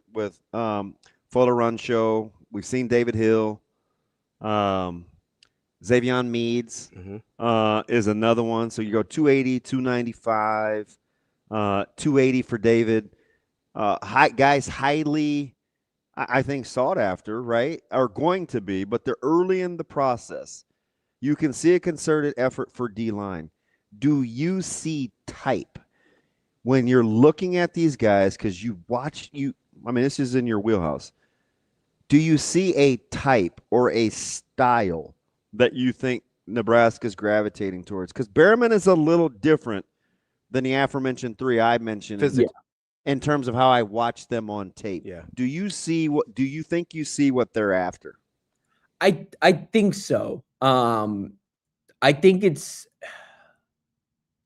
like disruptiveness. Like it's just that. You could add. Would you add Blantner to that as well? He's 6. Bladner's one I haven't watched enough of. He's compared to the other three. But he's the lightest of the bunch. He's about a 255, 260 pounder. Do you want to throw in like a guy they brought in last year, and Malcolm Simpson, who came in at like? No, Simpson, I think, has got a chance to be good. He's a He's a shade to a 3-tech. Yeah, he's athletic. But go ahead. I'm sorry, TV. Do your thing. But yeah, no, it's I like the three. I think it's disruptiveness. I need to dive into a couple of those guys a little more to like figure out like again similarities and like true similarities. Yeah, but like I think it's disruptiveness, and I think it's one of those things where it's the frame versatility. I think to be a 3 to a shade, like it's the ability to, hey, we can keep you at 3, or we can build you up into a 1, or we can or whatever that looks like. I also think, start with Fuller Run Show, if I'm saying that right. So he's start with him when you kind of do the breakdowns and store that in the Rolodex for next week, because I want to get into this D-line thing, but go ahead. Yeah, I'd love to. Yeah, he's fun. He's also like, and again, I think the similarities, because there've been a couple of these they've offered now, starting with Berryman. And that's Brown's impact right away. Yeah, but Berryman, Folan Rashu, and then I'm blanking on the top of my head. It's a kid who's like 4 names, and he doesn't have a whole lot of offers from South Florida. But these are guys that play. Is it on body? Yes, on body. Okay. These 3 guys play offensive line, play defensive line, and they just never leave the field. And if you know what that takes from a physical toll, motor, like you circle motor on all of those guys immediately just off the fact that they're doing that. And then you watch them play, like you watch Dylan Berryman play defensive line. That does not look like a guy that's playing a bunch of offensive snaps, stepping off the field for a second for kickoff and then coming back. He doesn't look 330. No, and it's in a good way. It's in a good way. Like if it's like none of these other guys are that size. He's by far and away the biggest. Yeah, he's the outlier physically. But I do agree with you on the knockback kind of explosiveness thing. Yeah, I was going to say though, just like from the mental standpoint, what I've seen, I think with D-line is I think camps have helped kind of helped us see this, but schools really covet guys that have a plan. Now you can teach some of that stuff obviously, and you can start to develop that. I mean, like, we talk about this all the time with guys making the jump from college to the league of like, look, if you have the physical tools, you can teach pass rush moves. Like if you can turn speed to power, if you have the physical traits, if you check off all the boxes, you can do that. But like you look at this last cycle, Luke Waffle's a physical freak for sure. But mentally, he's way, way further ahead than most like edge rushers coming out of high school. And that really mattered and why he was elevated to the number 1 player in the country by rivals. Just because we saw him in a bunch of different, or our national evaluators saw him at a bunch of different events. Got to see, it's like, okay, well, how does this guy build out a pass rush plan? How does he approach a new tackle he's never seen before? And to see some of the mental, like the way these guys approach, and that's on the outside and the inside, because you see guys. Again, everyone is big. Everyone's looking for the freaks, the phenoms, and all of that. The ways some of these guys separate at a younger age is mentally understanding the game, and I think that's where you've seen some teams grab an edge. Is they find the smart D lineman. Interesting. So, I'm kind of following along here with what Nebraska wants to do and how they built their staff, and I'm kind of watching Coach Rhule and how he's building this team from the inside out, from adults in the building, the staff, the support staff, the analysts. He's quietly done a little bit of not an overall haul, but an underhaul, where I think he wants certain temperaments in the building. And I look at Corey Brown, I look at Miles, I look at what they did at the secondary from a coaching standpoint. I look at Orich's roots, what Manning grew up doing. It seems like Jeep Wade, it's like nitty-gritty eval. Like Miles and Brown are both Iowa guys, right? Like that's their philosophy. It's rooted in development. It's tough-minded. It's no nonsense. Jeep Wade has got this FCS skill set, and it's about development.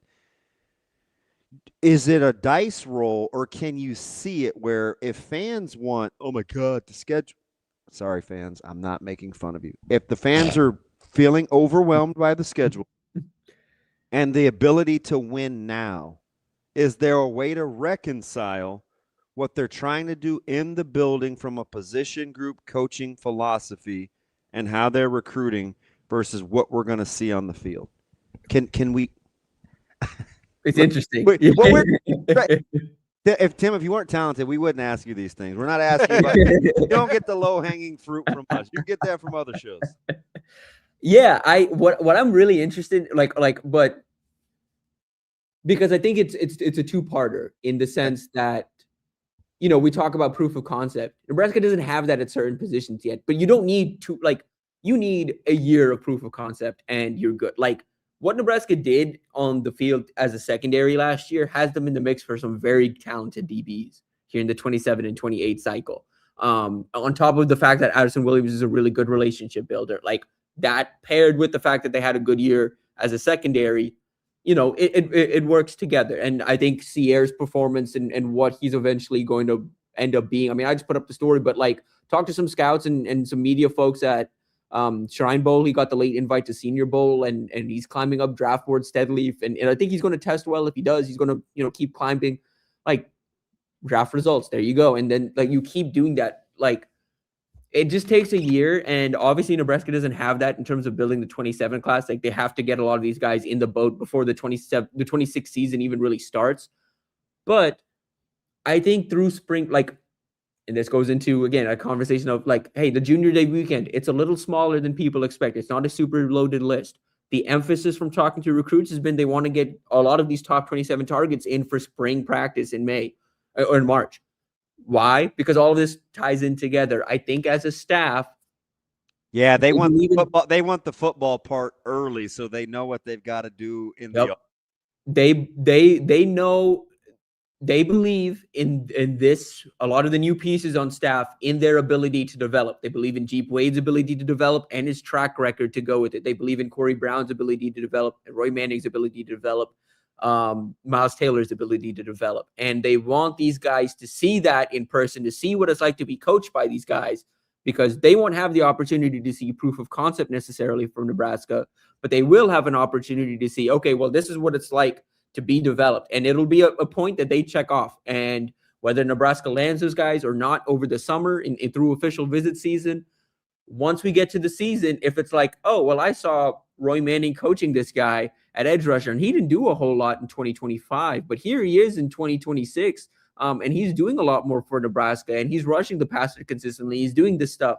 And I think on one hand, what they've done is they've built a staff that trusts their evals, but also, Rhule talked about it, I think, last year. There's no blame here for the players. They want to get the best out of the players and they want to maximize the talent they have and put them in successful positions. And so the two-parter of that is if they can show a quick turnaround in terms of, hey, we've inherited some of this talent. Here's what we've done in developing it. Here's our year one defensive system. Look at what we've done. Again, all of that, it answers and fixes a lot of things where okay, Rob Orich hasn't had to win a whole lot of big boy recruitments yet. Corey Brown hasn't had to win a whole lot of big boy recruitments yet. You get to the point where you can not only win them, but get into them is proof of concept and building relationships. And so if the next couple of months, if they do the work, they'll be in the position to answer some of those questions, and we could be sitting here next offseason talking completely differently, and we could be sitting here when Nebraska goes 7-6 again, or or 7 wins, or maybe they don't win 8 or 9 games, but if they show improvement at individual positions, at the positions they need to show improvement at under these new coaches, under these new position coaches, the guys are going to take notice. In the 27 class and the 28 class, people are going to take notice. And it doesn't necessarily have to deal with straight on-field wins and losses. It has to do like development matters as much. You have programs that are consistently kind of 7-8 win type teams that land talent consistently and pull guys they shouldn't consistently because they develop, because those guys go on to play in the league. And eventually it's how you build and go from 7-8 win type program consistently to 9-10 win type program consistently to, hey, no, maybe we're taking the jump. But you have to walk before you jump. You have to do the little shit. You got to walk. You got to do all of this little stuff before you're ready for like 10 wins, 11 wins, all of that stuff. All right, let's play a game. Okay. This is for future. And I'll give you guys the option. One is going to you're going to be like, too close to home, but I never talk about him, so I am. I'm going to give you Jeep Wade with Sam Sledge. I'm going to give you Corey Brown with, I'll let you pick an interior D lineman. I'll give you Simpson, Terry, Van Pop. Let me give you Van Poppel because it fits with the theme.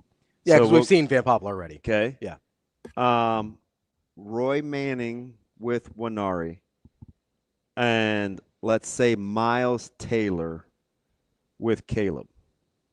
If you're looking for immediate proof of concept to travel forward with how they're recruiting for the 2020-27 class, who are you picking to validate your proof of concept?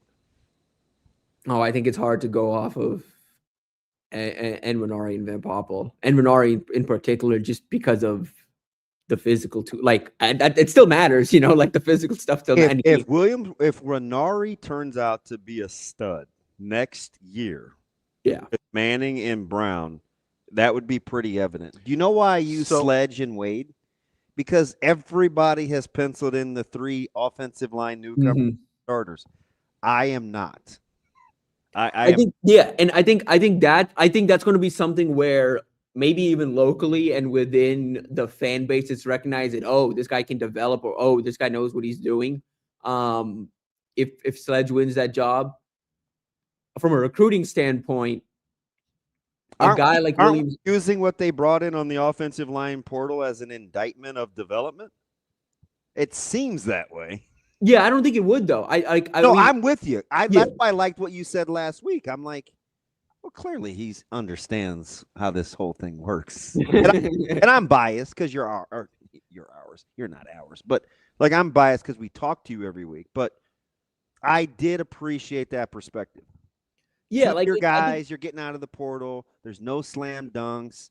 It wasn't like that with Pritchett, and he was the most highly regarded of the aforementioned over the last year or two between the O-line transfers, and it took him some time. So, I think we need to be open-minded.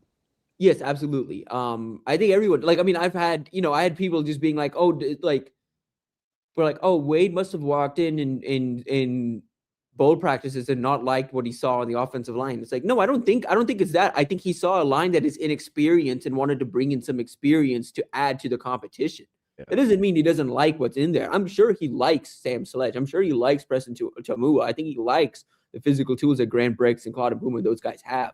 But yeah, I think it's a room. But no, to the point, to the game of all of this, I think one, in terms of proof of concept, and 2, in terms of win-loss, the one guy that can have the biggest impact on both Nebraska's ability to show proof of concept and win-loss is Williams and Winari. Because if Williams and Winari turns out to be a dude that not only has an impact on just Nebraska's going to be able to recruit edge rushers now. That if he's a dude, that's a game record. That's a he is single. If he is the dude we think he is, that's a guy that is winning Nebraska football games. So first of all, I'm eliminating Sledge and Caleb just because I don't think they played enough last year for me to make a direct comparison to point to between coaches. But you have seen some where you're like, yes, oh, they could be. Yeah, for sure. Yeah. But if we're talking about proof of concept with a new staff versus the old staff and that ability to translate that into recruiting, I think you go with the guys that played the most. So that's RVP. And so do you know the only reason I use secondary is because they ended up being the second most maligned. Yeah, they ended the season very poorly. I mean, and right, obviously, or is Is that not true, TV? No, I think it's fair. I think it went D-line. Yeah, and then safety play. Yeah, safety play specifically. And then linebackers. And then we get over to the guys on the offensive side of the ball. Right. So fair? Yeah, no, I think that's fair. That's why I did it. But I go with you could have picked Guthrie if you wanted to. You could have picked whoever. Yeah. I would have got. I still go with Nwaneri like Tim because he's got 2.5 sacks in 2 years, right? But if you let's say you get him, and I'm not setting expectation. Let's say he gets to double-digit sacks. Let's say he gets 10 sacks this year. Don't even put a stat on it. Just let's say if it looks a certain way. Then Tim is right. That is game wrecking. Like if you've got a true disruptive pass rusher. We saw and I know they had a couple of them, and body types are different, but we saw what Messidor and Bain did for Miami this year. Like if you've got one of those guys on the edge, like it changes everything for you. The other part is because he was such a highly rated recruit, you can point to that and say, we can take you from your star rating to the NFL. And I think that matters. That's why Nwaneri is behind RVP. I was just thinking that as we were hashing this out, like when you limit it down to the 2, I do like if RVP takes the jump that we think he's capable of like, oh, well, like this is like again, lofty expectations, but like we saw flashes of it at points of like could be a Ty Robinson level defensive. That is 6-year Ty Robinson. Yeah, look, yeah, exactly. But like, look at what this guy was in high school. Like, there was a high debate in high school whether this guy should play offensive line or defensive line. Completely. We trusted our gut. We forget. Yep, we trusted our gut. Brought this guy in as a defensive line, developed him. He trusted in our development, and it worked through a couple different coaches. But we finally got to the point where we developed this guy to what we thought he was capable of, and they can turn around. And again, if RVP has that kind of season, he's also going to be in those same Ty Robinson draft type conversations, or in those conversations where, Nebraska can turn around at the end of the year or midway through the year and be like, hey, Marcus Fakatu, look what we've done. Look what we've done with this guy. Like, hey, Malachi Brown, look what we've done with this guy. And like, and they can start to do some things on the defensive line. As we've kind of hashed this out, I think Nwaneri is the one where it's like, I think it would help you win a lot more of the top end recruitments because 5 stars take note of other 5 stars. That's just kind of how it is. But in terms of turning around the narrative and actually like impacting hey, Nebraska can recruit D-line now. I think RVP having a big year is the one that would help turn the overall narrative and help Nebraska get back to a point where they can be like, okay, we're landing 3-4 like 4-star type defensive lineman every year. You got anything else? I stretch him every week.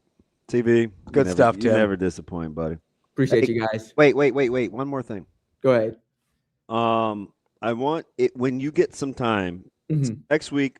The homework is obviously the young D line we talked about, but he's getting a lot of buzz, and I'm kind of shrugging it off because I'm super familiar with his work ethic and who he is. I want you to take a little bit of a film deep dive into Cole Payton. Okay. Do that.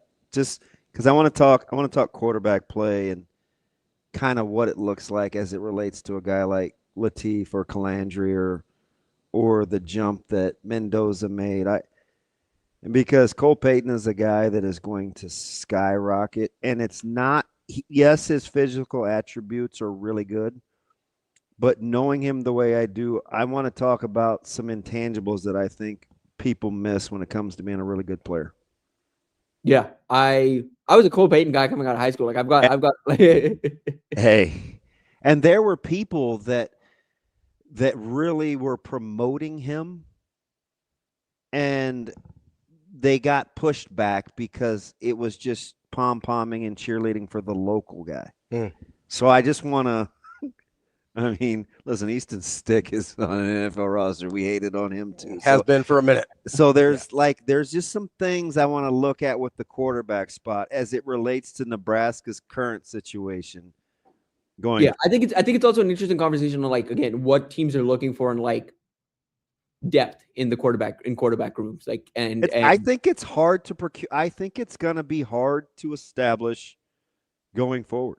Yeah. There's a couple of coaches in town this past day or two that will tell you at the Power 4 level, it's even tougher at FCS, where depth in the quarterback room is almost next to impossible these days. Yeah. All right, buddy. Tim Verghese, inside Nebraska. Great stuff as always, Tim. All right, guys. Appreciate you guys. Have a good weekend. Thanks. The only reason, it's not the only reason. One of the reasons I use Caleb is just because I know data. Sure. Right. So you see, just the other day, I'm looking at the top 4. This isn't me making it up as a dad. The top 4 10-yard dash times. Just now, this is early. It's in no particular order. It's Donovan Jones, Mekhi Nelson, Caleb, J.J. Charles. 3 of those guys are in the secondary. Yep. The secondary was heavily scrutinized down the stretch. The last third of the season, I think everybody so. had. No, I'm not. Yeah. I'm cool with whatever. I don't. Yeah. I'm the one that told you. I'm like, yeah. Never mind. Yeah, it doesn't matter. What the point is, they made changes. Yeah. They made immediate changes. Miles Taylor was intentional in his style. It is it's very different than what we're accustomed to. I don't know if he has anybody like him on staff. Oh, anybody else like Taylor? Not his temperament. Interesting. Not his temperament. Listen, not his temperament. He's different. Yeah. Taylor? Very matter of not a fake tough guy. And he coaches that way, which is fine because it has to be pit against Addison Williams and some other things. So I picked a secondary guy. I could have easily said Guthrie, but the reason I didn't say Guthrie is because we had our mind made up on Guthrie like a third of the way through the season, and a lot of people decided we weren't very we happy. didn't like him very much. We didn't like how he played very much. So I'm going to throw my kid under the bus as almost a sacrificial lamb to see, okay, you guys think he could be pretty good. Let's see. Right? You could pick another one. I don't really care. Yeah, no, I but get that's the why exercise. that's why you get for the sake of the exercise. Yeah, I understand that. So I picked RVP versus Winari because we kept talking crazy about the D-line play and what we needed. And I was animate that, listen, you guys are worried about the wrong thing. It's not body type. It's a mentality. It's how they're coached up. That's why I asked the question about non-physical evals with Tim. No, that was listen, I had to pause. And that's not what I do. Right? So yeah. It was a fantastic question. So I picked those guys. And even defensively, like if you're looking or offensively for proof of concept, we act like the guys that we brought in through the portal, we forget that they have multiple years along the O-line. We act like Pritchett came in as a day one. Nope. Didn't even start. We assumed he was, though. Yeah, because he came from Alabama and started at Alabama. He still got better over the course of the year. Absolutely. So I think was very good by the end of the year. So if we don't pick and choose what fits our argument and we just blank canvas this thing and we get a new O-line coach with a different temperament, even though I'm not one of those guys that's down on Donnie. I'm not either. And I never spoke I just saw what it just was tough. So I picked Sledge because I think he's really good. I think he could benefit from a fresh set of eyes. And it's assumed that the guys that they're bringing in are replacements. Are better, yeah. So I need a benchmark to compare and contrast. Yeah, that makes sense. No, I understand. That's why I picked Sledge. Yeah, and the only reason I narrowed it down was because I think it's easier to compare and contrast when you have a larger data set with what they did on the You want to pick another one? You don't really have on the offensive line, you don't really have options. You could pick no, because Dvorak's still there. I was gonna say maybe McGahee. McGahee'd be a good one.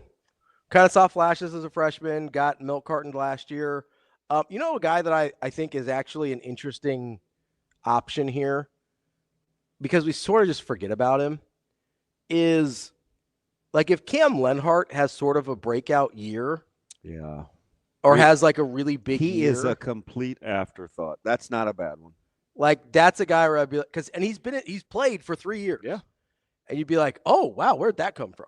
Yeah. Like if he popped this year, people would be like, where did that come from? I just don't think we should undersell the ability for position coaches to control their room with non-negotiables. You can see immediate dividends with the same guys in a room by holding them accountable to do different things.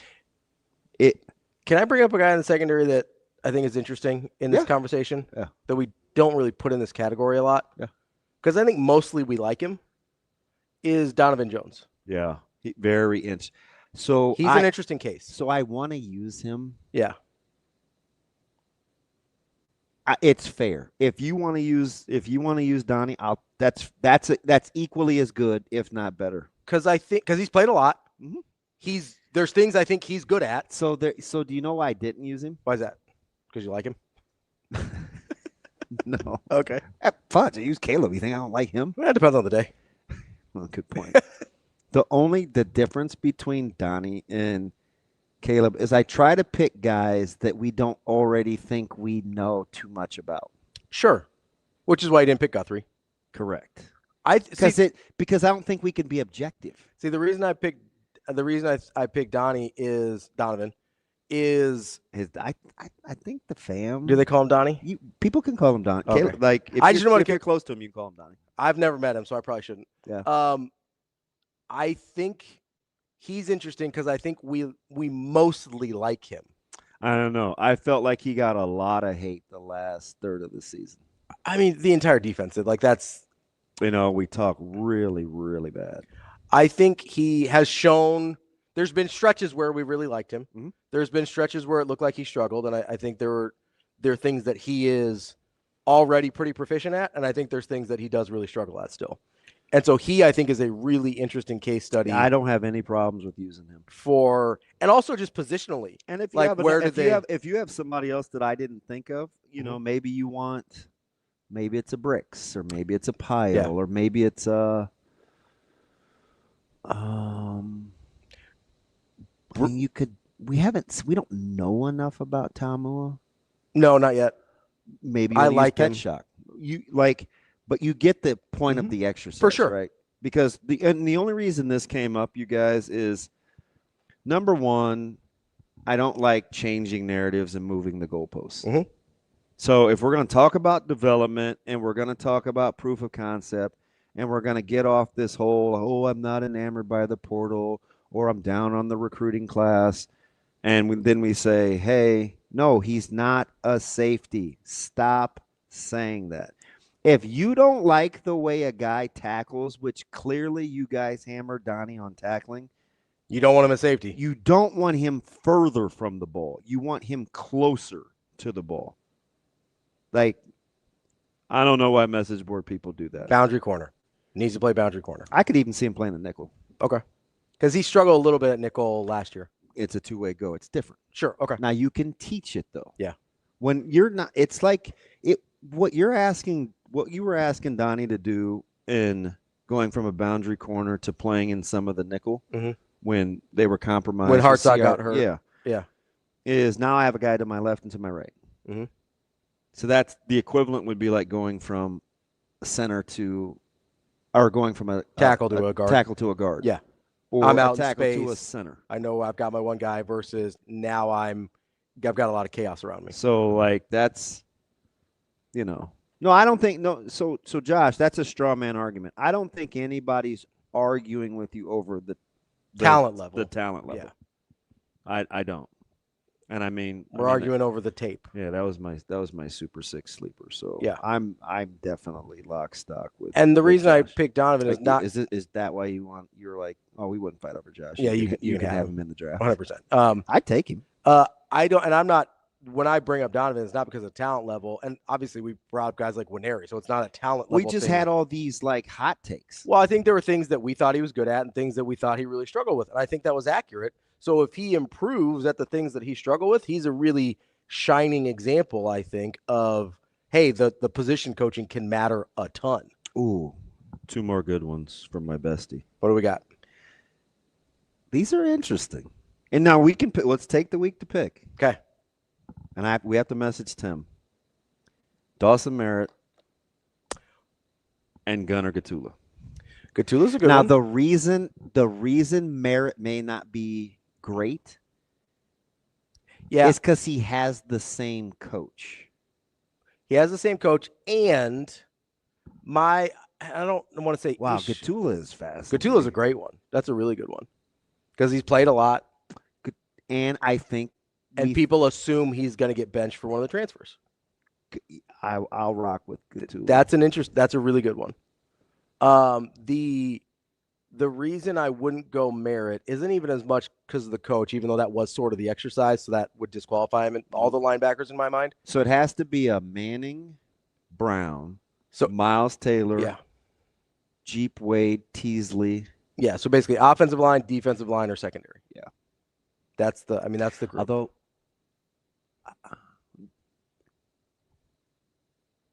playing do we have time here for a second, real quick, Shane? Yeah. Sautter, just tell him, hang on. So the reason why I would entertain linebacker, okay, even though Dvorak's back for a year, why Merritt is interesting, is because they're playing a different way now. Fair. So the style in which those second level guys will play is different. Sure. So I would be willing to factor that in if you want to validate changing of the front. So the only reason outside of the coaching thing, the reason I probably wouldn't include Merritt is super duper young. So I don't really know. Like last year when he played, he was super duper young. So I didn't really know. I don't know how much of that is scheme change versus just general maturity. Versus, what if it's because you think Dvorak has come under a little bit of scrutiny? Oh, that doesn't bother me. Okay. The other part is I think Merritt was banged up for a good chunk of last year. So I don't know what was real versus what was compromised physically. You know what I mean? Like there's too many other variables with Merritt that I don't think we can nail it down to coaching or scheme, if that makes sense. And do we know, should we factor in linebacker because we don't really know what Arch's emphasis is going to be as the DC? Yeah, I don't know that. Well, we know what his background is. Mm-hmm. So I have a hard time with the linebackers in this particular discussion. I think they're sort of in a different category. All right, we'll set the ground rules. All right, let's take like a real quick break here, just about a minute. We'll get to SAUTTER and some preps, some Husker basketball, all the good stuff. That's DB. I'm Ravi, Lulla. It's Hurrdat Sports Live.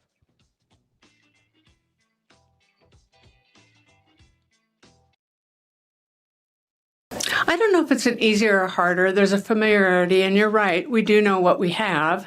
There aren't a lot of question marks. I think probably the biggest thing about this year is just the hunger that our team's coming back with. So, last year we went into the year with a good amount of belief, but I think as the year went on and as we got deeper and at the end, there was a lot of belief, and I think that's where we started this year. So that's probably the biggest difference. But yeah, it's a very mature group. It's a very veteran group.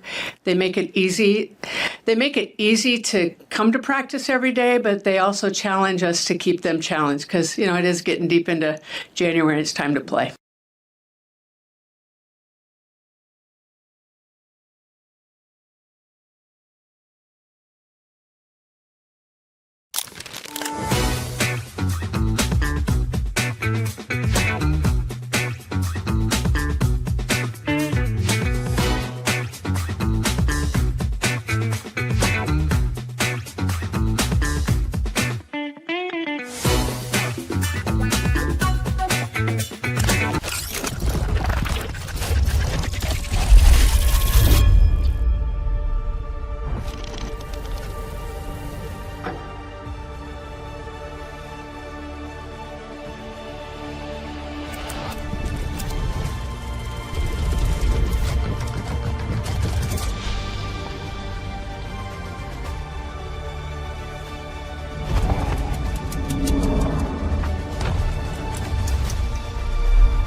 You're listening to Hurrdat Sports Live. Oh, yeah, no doubt, no doubt. Mike Sautter. Yeah.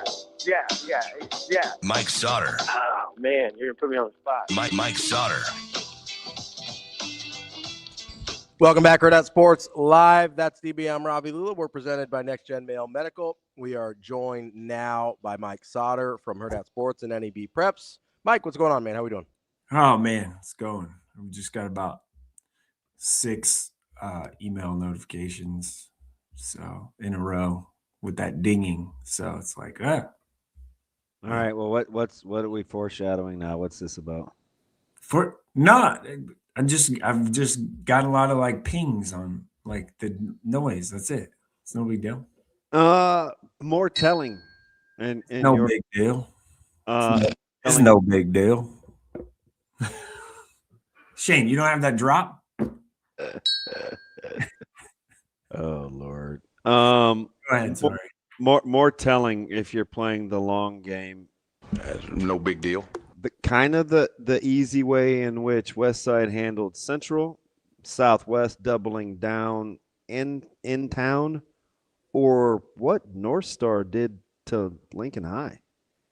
Ooh, good question. Well, the matchup for Central versus Westside was not ideal for Central. And Westside, although Coach Simon's gotten his bag a little bit defensively. Yeah. I mean, I think, a knock, not from me, but someone we all know has been, Westside can't, defend very well. So I think maybe he heard that. And I messaged him this morning. I've yet to hear back. He may be out of town. Who? I don't know. Who are we talking about? But anyway. No. If we're talking about the same person, that dude stayed up till like 5 a.m. to watch the Australian Open. Oh, no. Man after my own heart. Different person. Oh. But yeah, he's in that same boat about defending. Yeah. Correct. So we just talked about that yesterday. Yeah. Off air. Anyway, carry on. Yeah, no, I think it's just a really tough matchup for Central with Westside's length. So I mean, a 20 ball is a little surprising, not really. North Star doing what they did to Lincoln High, like it was not close, is a little bit surprising. Not a ton, but a little bit. I remember at the beginning of the year, I said North Star was pretty good, and I'm going to stand on that. As did a lot of people. Yeah, yes, a lot of people did. But on the boys' side, at the beginning of the year on the boys' side, I said North Star and Westside are the 2 best teams, and I'm going to stick to that unless something happens. Do I think that like 6 or 7 teams can win a state title? Yes. The surprise team of the year has been Southwest. They're really good. Like the Sanders twins are studs. They're so tough to guard. So they've been able to being undersized too. Like their matchups are, the way that they play, Yeah, I mean,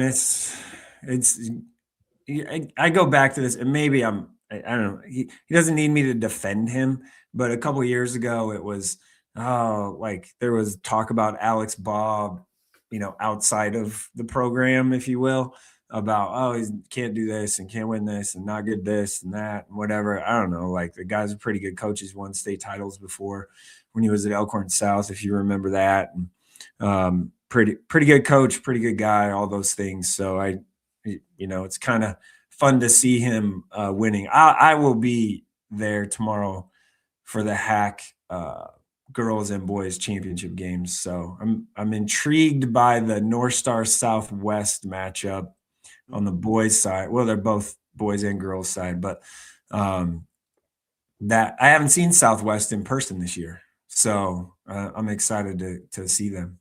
That matchup with Castor and his ability to see how he wants to defend versus distribute and score in an in-town back and forth will be fascinating, if you know what I mean.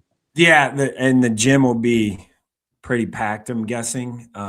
It's at Lincoln High is the Hack Championship. So they played, when was that? Early. Yeah, no, it was a couple weeks ago.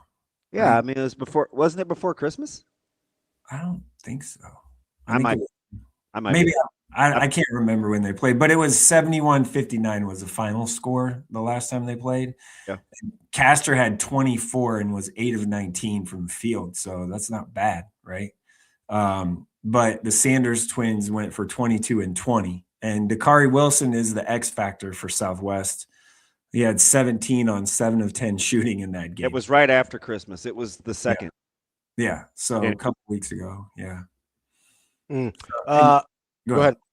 No, I'm just saying that game will be, I think, very interesting. And, how do you rebound, if you will? Kobe Kerr for Southwest will have to have another pretty big game and off the bench and kind of helping out.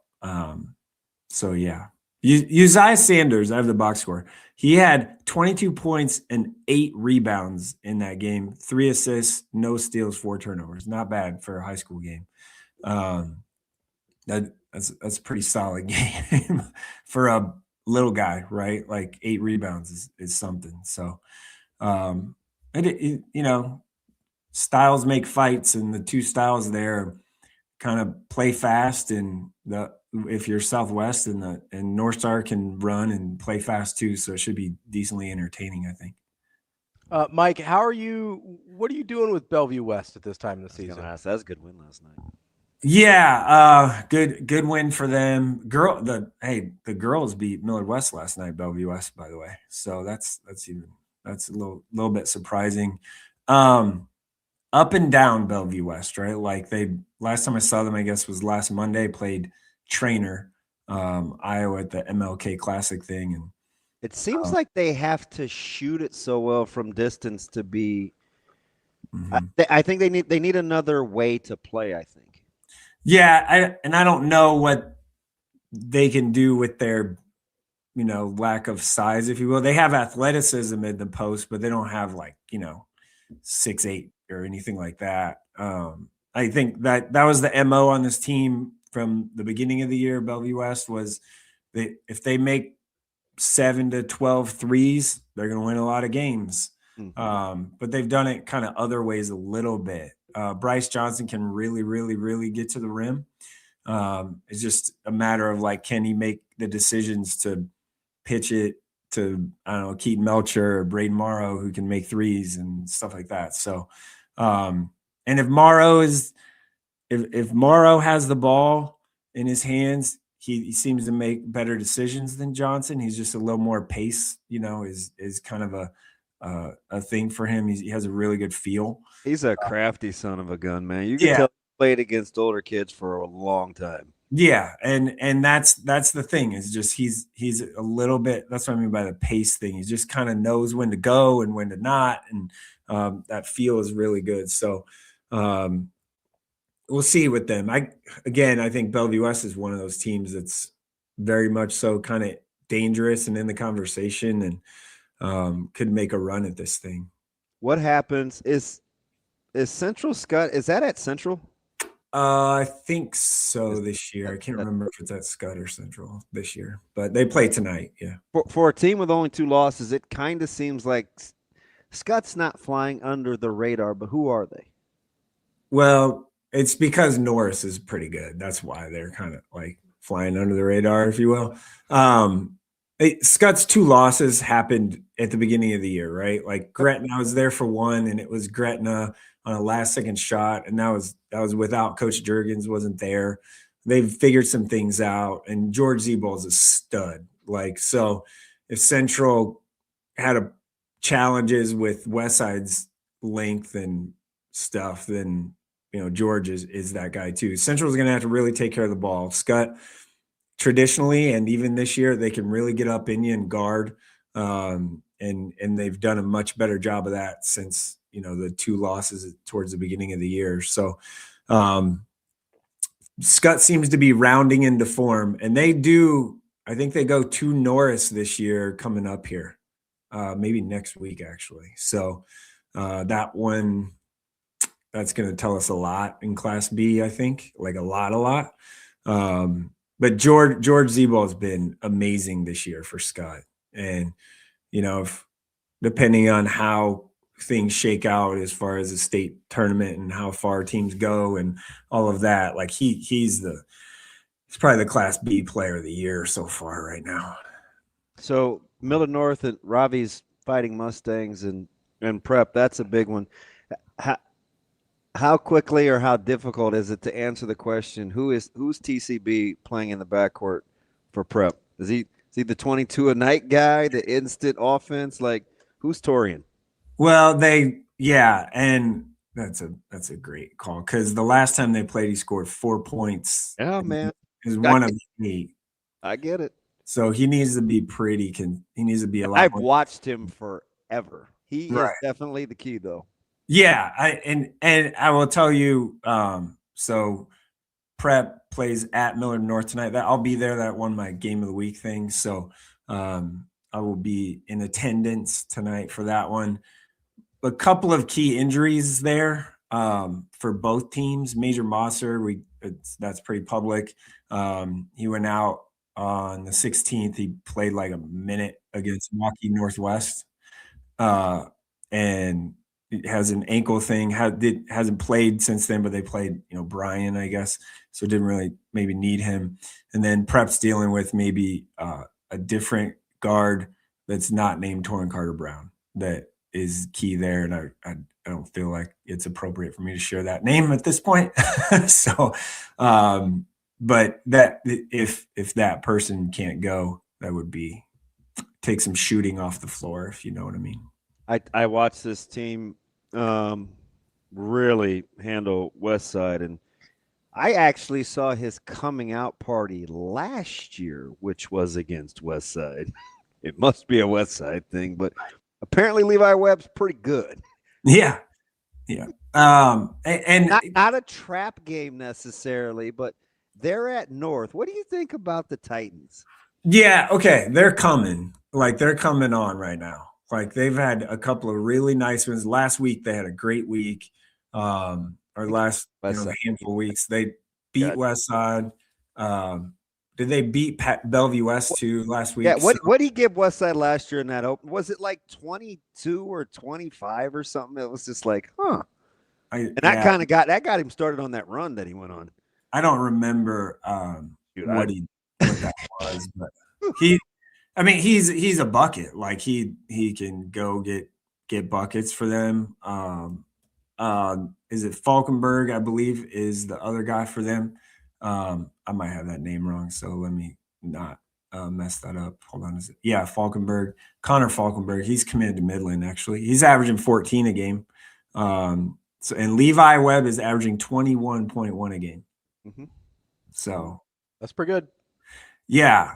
That's pretty good. So they figured it out. I think at the beginning of the year, just they didn't have a lot. They obviously lost a lot last year off that state championship team. And I think they've kind of figured out who they are a little bit at this point. And Coach Heiser and Cooley and that whole staff, Simpson, they do a really good job. So Papio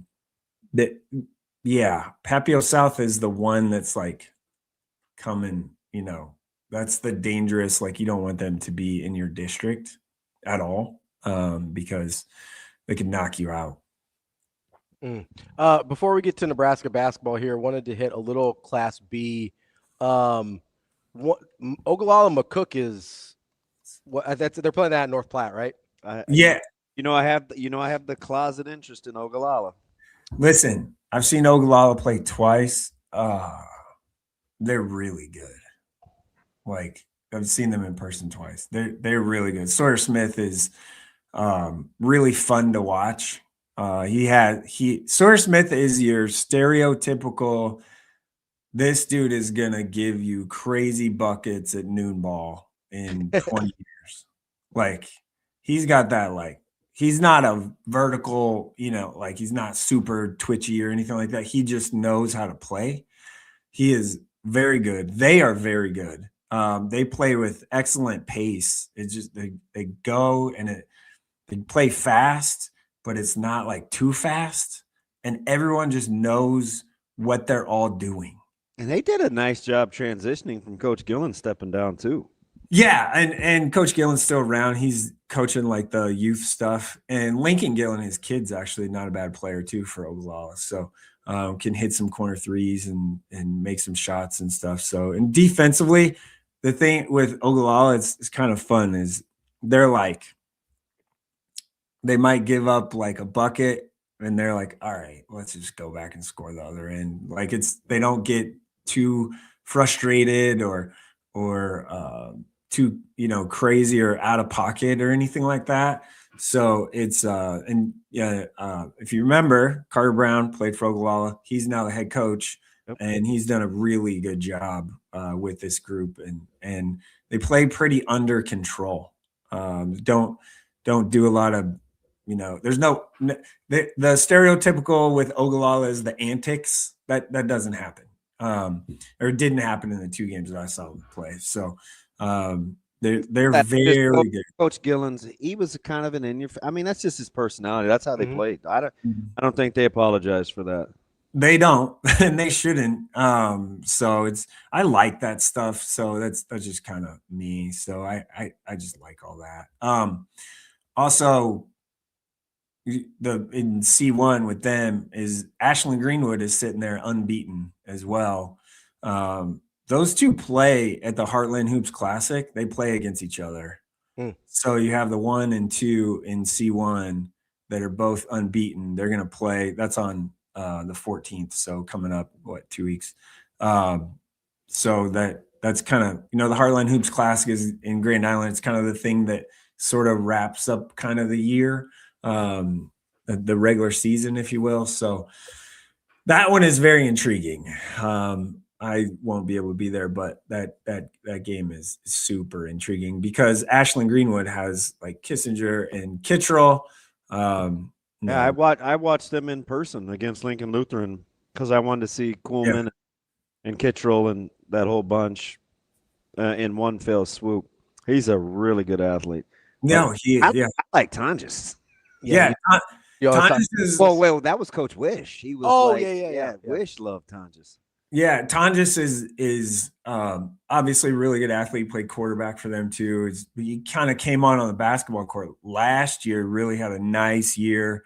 He's been a name. He's sneaky bouncy, man. Yeah, no, he's really athletic. So you have like Kittrell is like the power, and then you have Tonjes as well. He's pretty strong and powerful too. And then they have the shooting to go with it. So they're. Also, Ashland-Greenwood defensively is fantastic. So that if we get to a matchup, if it gets there where those two are unbeaten, should be very interesting because Ashland-Greenwood will probably want to slow the pace down a little bit. And Barrett's in Lincoln on Sunday. He's got Barrett Kittrell, by the way. I saw them when I went to their practice. Well, it would be 3 years ago now, football practice, just changing gears on you. That was Coach Thompson was like, he's going to be a guy. This guy right here is going to be a guy. And then he told me his last name. I go, well, no crap, he's going to be a guy. Like, because they're all guys. Like, they're all studs. So, obviously the bloodline's amazing. But and Barrett's a great kid. So, like, from a culture standpoint, awesome, right? I'm not sure, Damon, you would know, but what would Nebraska want him to play? What side of the ball? So right now he's an offensive lineman. Jeep Wade loves him. Interior offensive lineman. Yeah. But like absolutely. Yeah. I mean, he likes him so much. Like that's who sent Coach Rhule to watch. He's like, I really like this guy. I want you to go see him in person. Who? Yeah. Coach Rhule was like, yep. Can I say I love offensive linemen that can hoop? He's nice too because he's lean. Yeah. Mm. Like I feel like you'd learn a ton about people's feet. So Sautter, as I do a quick transition because you were talking about Ashland, and I asked, I can't remember who I asked this to. You can help me when I said, "Hey, I saw the coach or the Sam Hoiberg thing coming. Coach's son, Kel Jacobson won a ton at Ashland.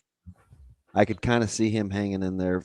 Prager was the one that was like, ooh, all right, this a little different, but glad it's come around. I'm proud of him. Who did I ask that question? You asked that to JP off air yesterday. Oh, okay. So I want to go back to Cale because before the Michigan game started, and I didn't think Frager was going to play, and I thought Rink wasn't feeling great. I said, a couple of X factors would be Jamarcus Lawrence and, Cale Jacobson maybe hitting some open shots because I know how Michigan – I thought I knew watching Michigan what they would give a guy like Jacobson when he's on the floor. When you've watched his offensive evolution and he's kind of playing with confidence now and you saw the little dribble under the rim, step back, and he's shooting it freely the last 5-6 games. Did you see this at Ashland, or do you just thinking that, kind of winner plays the right way? Like, did you see the offensive confidence coming from Cale? Yeah, I mean, winner plays the right way, culture, all those things, hard worker, tough kid, all of that was what you saw at Ashland-Greenwood. Like every single piece of and those they things. won a ton. Yes. The shooting ability, from three that he's, hit a couple now and had some confidence. And, at the beginning of the year, missed some free throws. And it was like, what are we doing? And I mean, there was one stretch where I think he missed 4 free throws in a row in a game. So now I think, when did he hit a 3? He hit a 3. Well, he went on the little mini heater against, was it Minnesota? No, it was before that. Yeah, before. So not the 3 at Minnesota, which for me, I wrote about that. And that was like a pivotal moment that just sparked them to go, like to just take off. He actually looked down. He was so wide open. He looked down at where his feet were, had time to step back, and then go the 3 in the corner and hit it. It wasn't that. It was before that. He hit a 3. I can't remember what game, but him making that shot, and then Coach Hoiberg even said kind of after the game that should give him confidence, and it has. So just an awesome kid, right? Winner, tough, everything that you want to, all the cliche things. That's Cale Jacobson. Obviously, his ability to be a utility man and play 1 through 5 if they need him to is something that certainly helps the team. And that utility, you saw that at Michigan, because it wasn't before. Coach Hoiberg said after the game, and it wasn't until 12 minutes before the game that they officially knew that Rink wasn't going to play. Rink went out, and I was there. The team warms up about 90 minutes. They start stretching and doing things. He wasn't out on the court. Then about, I think it was 72-minute mark, Rink emerges from the locker room. He looks like death. I mean, just pale. You could tell he's kind of gone through it. He had been through it for 12 hours, 24 hours. You could just tell he wasn't himself. He gave it a go. He tried to do some stretching and stuff and just didn't have it.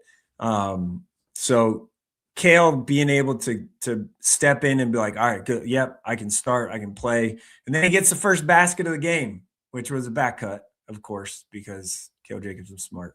And Coach, I think Coach Hoiberg maybe that was a thing to give Cale some confidence, right, at the beginning of the game. So he's awesome. The 3-point shooting thing, though, in high school, that wasn't necessarily him, and just did all the winning stuff in plays. He was he went for 18 a night. You guys want to play a little? You're cheap, Sautter, so you won't. He was the starting point guard at Ashland-Greenwood, so he kind of when they won state, right? He's 27. I think they were 27 or 20. Don't you dare type. 20. Sautter, hands up, Sautter. I'm looking this up because no. 28, 27. They were 27-2. Who were their 2 losses against when he won state? Oh, I don't remember. Hands up. Give me the year. I don't remember. 22-23. So Wahoo? He won. Wahoo was 1. Yeah. Who was the? And they beat Wahoo at state. Yeah. No, and because they ended up beating Auburn. Right. Yeah. Who was the other one too? Oh, I don't remember. I mean, this kid was a bucket. Yeah, I don't know. I don't remember. You will when I say the name.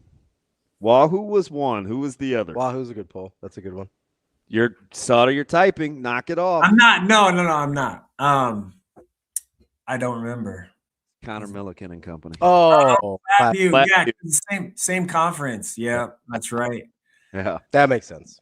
And I think for a team that didn't love to defend that year, I think Platteview held them to.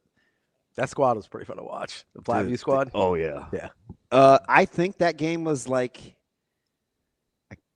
I think it was like 60-50 or 58-52. It was low scoring for them that year. For the offensive firepower in that one. Yeah.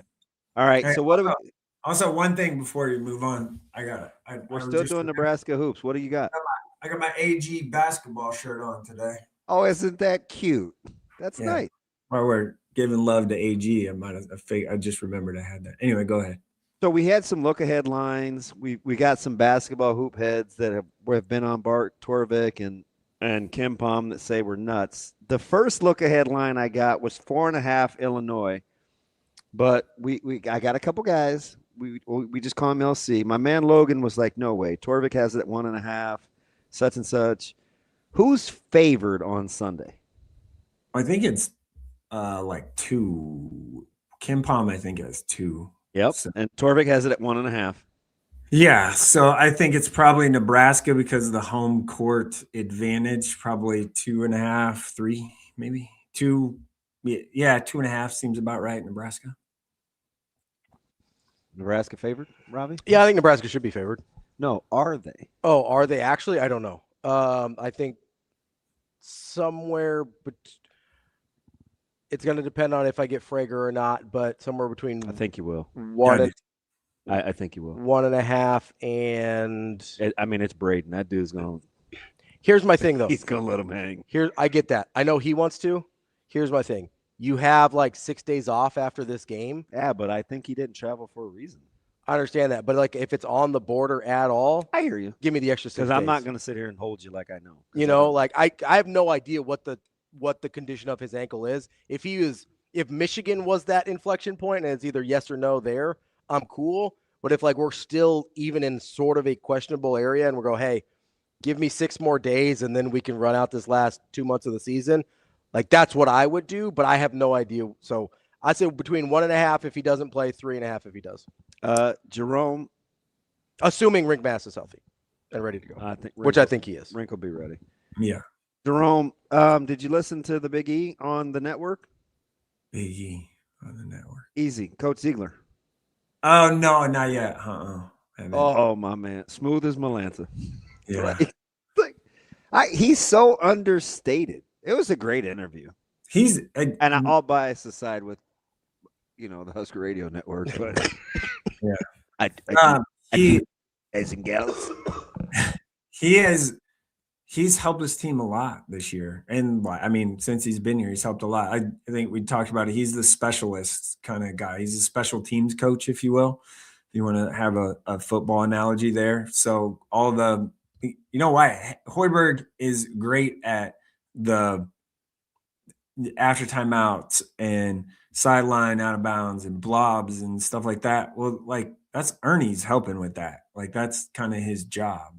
How about how they had May stressed in that first half without Rink playing? And I said this, like it's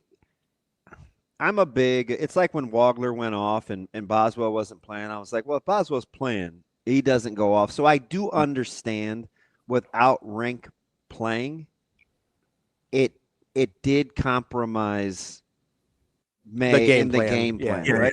Because that would be, and I was honest. I was like, if 10 minutes before the game we were playing Millard South and Tamala doesn't play, that tandem in the backfield is rushing for like 300 yards.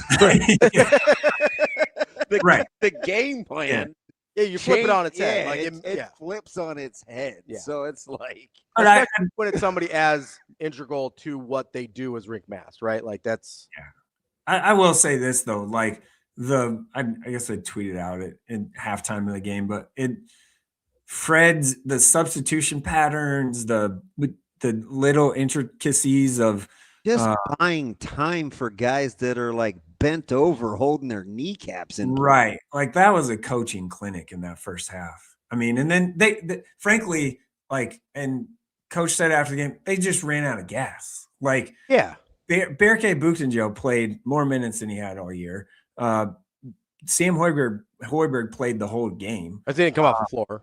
Yeah, I mean, like Price played the whole game, and it's not like you're playing, I don't know, New Hampshire, right? Like Michigan is way good, super physical, long, all that, and you're on the road, like, and it's the third game after 2-day prep, like all those factors, all those things factored in to the end of the game, you know, giving up a 6-0 run to end the game. Like they just ran out of gas because the bench was so limited. So you know, like you're playing a guy who hadn't played all year, basically. Right. Yeah. And he gives you, and he gives minutes. He gave you really solid minutes too. Yeah. So it's one of those things where they just ran out of gas. That loss, the moral victory thing is real and true because Nebraska is very good. They've been very good all year. The team's for real. And there's no question about that. The only people that question that are the national media people that don't pay attention enough or can't just do a quick Google search of how many Big what Ten their conference record is. Yeah, what their conference record is and who they play. That was wild yesterday. I felt bad for her. I'm not going to kid you. You guys are going to be like, oh, you feel bad, blah, blah, blah, softy DB. But I don't like to just see people get annihilated like that. I don't know. Michigan fans came after me hard after I said that that was clearly a charge, the Sam Hoiberg play at the end of the game with screenshots, which screenshots aren't real time. So anyway. All right, real quick before we get you out of here. Slot me 1 through 5 in the Big Ten. Michigan. Well, Michigan State tonight's huge. That's a huge game. Michigan's probably the one. Michigan State, Nebraska. Michigan State, Nebraska. For Illinois, Purdue.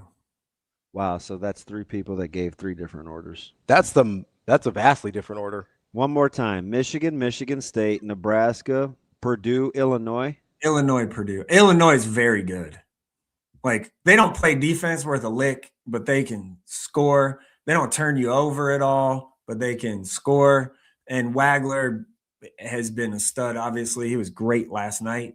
And, hey, Illinois' last loss, Nebraska. And they've won 10 in a row, which is the most Brad Underwood has won since he's been at Illinois.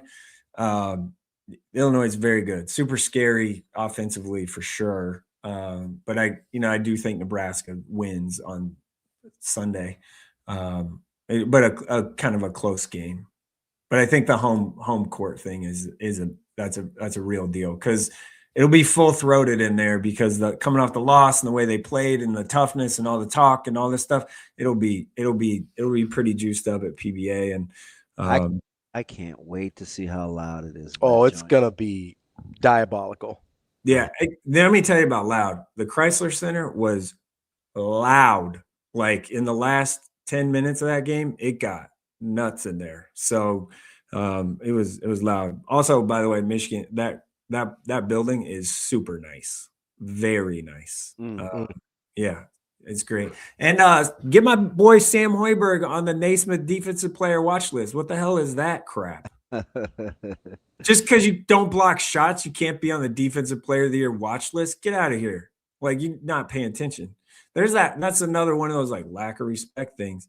That's a lack of watching hoops thing. That's one of my biggest things with all defensive player of the year awards is you can tell which voters like actually watch games and which ones don't.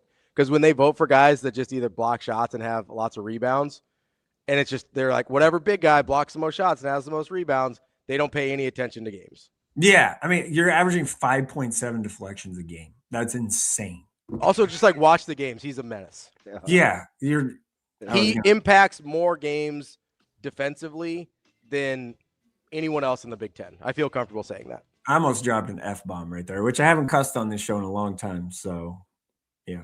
That's all right. We're proud of you. Good job. Yeah, because it's not because we put constraints on you. I don't know if you heard Yahoo 1 and 2 in the first hour, but they have zero qualms with acting like idiots. I didn't say any swear words.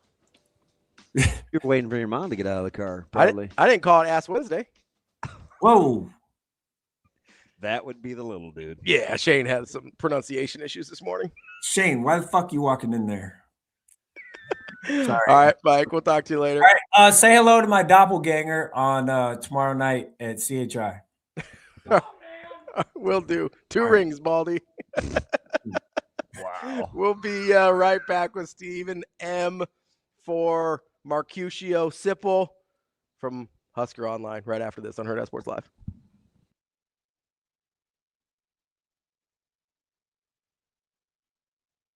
I don't know if it's an easier or harder. There's a familiarity, and you're right. We do know what we have. There aren't a lot of question marks. I think probably the biggest thing about this year is just the hunger that our team's coming back with. So, last year we went into the year with a good amount of belief, but I think as the year went on and as we got deeper and at the end, there was a lot of belief, and I think that's where we started this year. So that's probably the biggest difference. But yeah, it's a very mature group. It's a very veteran group. They make it easy. They make it easy to come to practice every day, but they also challenge us to keep them challenged because, it is getting deep into January and it's time to play.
This is such a special team, and I know a lot of people kind of got to see into that last year, just the biggest thing being the chemistry and how much we enjoy being around each other, because I believe that one of the biggest things that fuels a competitor is love, and the love that we have for each other makes us want to go the extra mile for each other.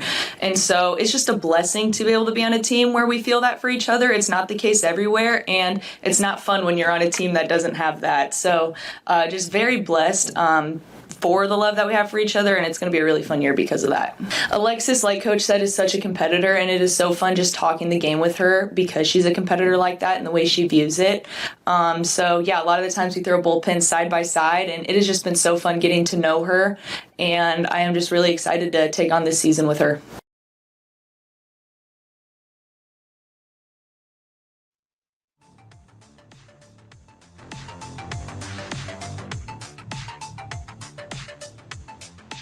You're listening to Hurrdat Sports Live.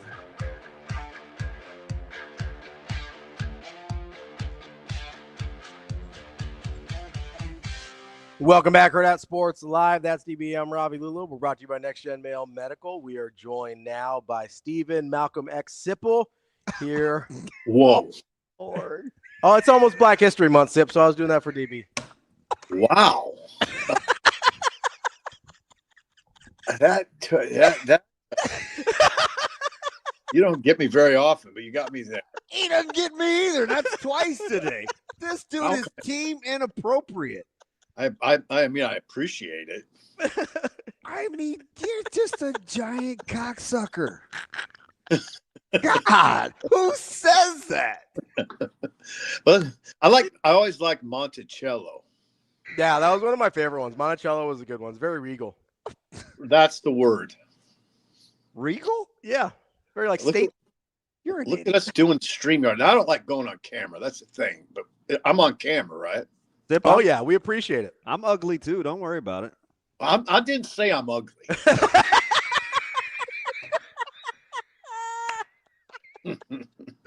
I'm sorry. I didn't want to lump you in the same crowd. Yeah. Have you eaten? Do you have any crumbs on your shirt? Or do you, Yeah, do you have any food in between your teeth? Yeah, I do. Cheez-Its. Oh, my guy. Look. My sweatshirt's a mess, but you can't see that. That's good. Oh, Yeah, I'm a mess. My Indian friends feel connected over Cheez-Its. That's right. I'm on my Cheez-It. I'm always on my Cheez-It game. I don't know why I'm eating cheese. I don't know why. Fridays are. You guys are both 4-year-olds, and you act like it's not 9:45. Like, eat real breakfast. I know. No, I got you. No, this has been embarrassing today. Particularly embarrassing. Are you still have you recovered from not having the chickens? Like, we haven't really talked about that, the transition. What's that been like? It's just no. I've recovered. I miss the roosters, and in our neighborhood. I saw the city ordinances. You can't even you wouldn't even be able to have those anymore, would you? Yeah, you could. They don't enforce it. In fact, what I was saying is we have neighbors to the north and south that have roosters. I don't see them. I have never seen them, but I can hear them. And I miss that. I do miss that. Roosters were interesting because you always think of a rooster as, oh, that's what wakes people up. No, they do their thing all day. I mean, I was in naps. I was in naps, and I'd get what, they would wake me up. And we lived across the street from a school, and there would be policemen out, directing traffic, and I'd always look. Wait a second. You hear my rooster over there? Am I going to get time out? But anyway, no. I joke with you about being old as Methuselah, and you always come back with you're not that much older than me. But did you freely admit you take naps? Oh God, yes. Yeah, I'm a big nap person. It's 2 a day. Yeah. Yeah, you and my daughter. She's 7, and she's past that phase. Like, do you I'm not past it. I crackers in a blanket too? No, I mean, there's just like half-hour deals, but I swear by them. Do you sleep sitting up, or are you just like knocked, like watching television? I'm not getting into that. Now it's starting to get personal, but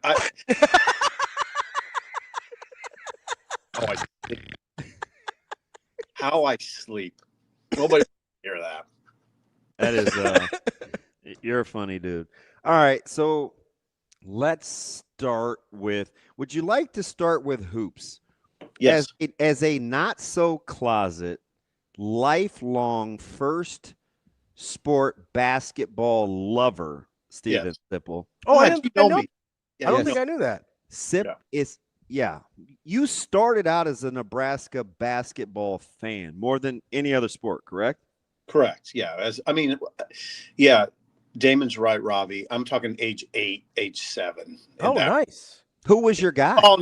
I've been following it closely for 50 plus years. Who was your guy? Who was like your first, I want to be him? Brian Carr. I mean, probably Jack Moore, but then Brian Carr has better hair than you. I'm just saying. Brian Carr, that range. Banks. I mean, I go back to Banks. I was a boy. I mean, I was like age 6, age 7 in that range. But yeah, I've been following it. Me and my dad would listen to the games. I was really into, starting with Cipriano. And then I was a big Moiba supporter. So yeah, I go back that far, and I mean hardcore. I mean, I followed it closely.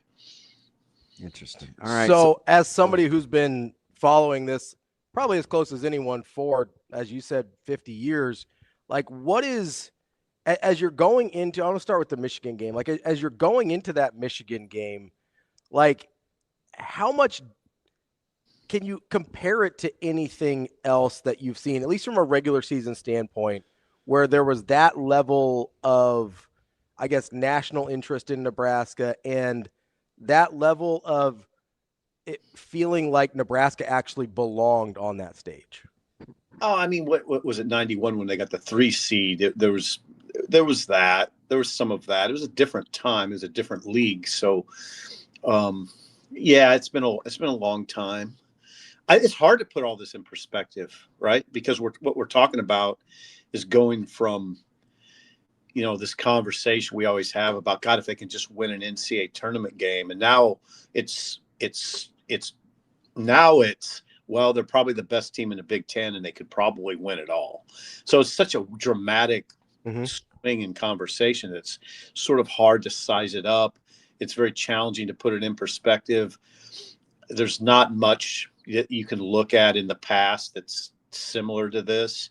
I mean, it's interesting to me because the 91 team, if you look at that roster, there's more talent. That's what makes all this very interesting. Partly what makes this very interesting to me. But this team's really good. I mean, I'll just keep saying it. I think they're the best team in the Big Ten, and I think they can win it all. I mean, it's odd to say it almost. Like there was a couple of times, I'd say a week ago or 2 weeks ago, where I almost felt like I had to apologize for saying it. But here's what's changed. You don't really have to now. I think more people they just kind of nod like, yeah, that's true. What's funny is I feel this was backwards. I had to, and Ravi can attest to this, after Nebraska hammered Creighton. Yeah. I told Ravi, I said, this will age well for Creighton. I think Nebraska's really good.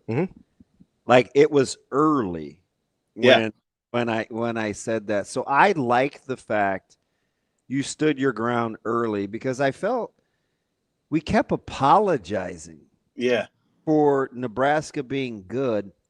And then I was like, wait a minute. This is like the only sport on campus so far where even former players, like remember just like Alec when he was like, Nebraska was like 14-0, and he's a former player, and he's fast forwarding to them being 20-0. And I was like, nobody in any other sport would have fun with this, where we allowed ourselves to dream. And then all of a sudden, Nebraska was talking.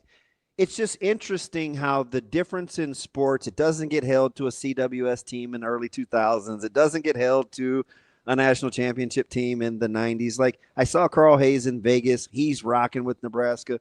Like, this basketball team has been allowed the freedom to just go with it, because it's almost like they don't know any better. Yeah. How would they? Isn't that interesting, though? Yeah. It doesn't get any of the past pressures or criticisms or former player versus current. It doesn't do any of that. That's a great point. No, and you know what? That's probably helpful in some way, in some strange way. Yeah, they don't. There's no. Yeah, it's just all kind of sprung up out of nowhere. I don't think Fred saw it coming, and I don't know what he would say now if you asked him that direct. I bet he would say he didn't see it coming. So yeah, there is a freedom. There's a freedom that way, and it is really fun, and I don't know. I don't see him backing off either. I just don't see it. I just don't see it going away. Sip, as you kind of fast forward, as we were talking about, through kind of the rest of the basketball schedule, and you look at whether it's, I don't know that the individual games mean that much to me in the sense of how that looks, how I feel about their NCAA tournament odds, because in terms of how they do in the tournament, obviously they're going to make it. You sure? I'm pretty sure. Yeah, Okay, I feel pretty confident there. How have you started? Like, when did you start processing like this? Because you mentioned, I think the 91 team is a little bit more talented. How do you make the differentiation between, I think they can win the national championship, versus maybe this isn't the most talented team in the world, but they are just a really good basketball team? Because it kind of, that can kind of sound like two different things. It can. I mean, we're at it. The win at the State Farm Center Illinois. Hey, That's Sip, does scratching your head soothe you? yeah. That's where yes, it does. That's where it hammered home in my mind. Oh yeah, they're legit. That game looked great. Yeah. And I thought at that moment, okay, this is gonna get really interesting. Because Illinois is really good and Nebraska looked really good. And I got to be careful with that talent thing. They are talented. They're just they're not real athletic, but they all, they're shooters. They dribble. I mean, it's just at a very basic level. They dribble well. They pass well. They're very good decision makers. So in that sense, they're very talented. They don't got a bunch of guys that hit their head on the rim. It's not like that kind of team. And 91 had some of that. But yeah, no, this team's talented. But yeah, it was that win against Illinois where Creighton, I was at that Creighton game and I thought kind of the same thing that Damon thought. This team's way better. And then when they won at Illinois, and then when they beat, hey, let's face it, when they beat Wisconsin by 30, that was a moment in my mind. Because now it turns out Wisconsin's good. Better than we thought they were. And that was a tough game for Nebraska to win by 30. I said to L3, I was like, Robbie, I said, that was an emotional maturity game. Mm-hmm. They went in and hammered a team when it would have been easy to just get by. Right. Yeah, that's the other thing. There's so much about this team. They're older, so they are mature. And then the one thing that you can't really emphasize enough is how they've embraced their roles. The way they've embraced their roles is critical. You hear all those buzzwords that do apply, like connectivity. They're very connected. You see it really on defense. We see it on both ends of the court. And again, so now they have this big game against Illinois, and it looks like they go to Michigan and they lose, but you almost – there was validation in that. That's why I was happy about that game, because it did validate a lot of the things that some people had been saying. This team's really good. Well, now that's validated even in a loss. Now, if they're going to get Frager back, it sounds like it. I don't know with Rink. That's Robin said yesterday. Robin Washit that's question. That's hey, I'm not sure what Robin you talking about. That's stomach thing. Lifestyles of the Rich and Famous. Yeah, but yeah, tomorrow. Or excuse me, Sunday. I mean, good luck to Illinois. That's all I'd say. Good luck. Yeah, the thing about the stomach bug is it's not necessary. It is a little bit to some degree keeping fluids down, but I would imagine a lot of it, and for lack of a better term, it's not pooping your pants, right? Because Nebraska had a stretch where their football guys, I won't mention the game because it sounds like excuse making, but they had 4 or 5 guys getting liquid IVs right before the game, and it was a stomach bug. So that's rough. Rough. It really is, right? Because when it's like that, you just lose water by the quarts. So to replenish is hard. So, I mean, you looked at his color warming up, even though Peacock thought it was, Leo Curtis and Rank Mass were the same person. But if you looked at Mass skin tone, and like, he's dehydrated too. So to replenish all of that is difficult when you want to play at a high cardiovascular level. Yeah, maybe it's a 15 to 18 minute type game for him. I don't know. We're still a little bit away from tip off, so I don't know. I don't know what to think about it.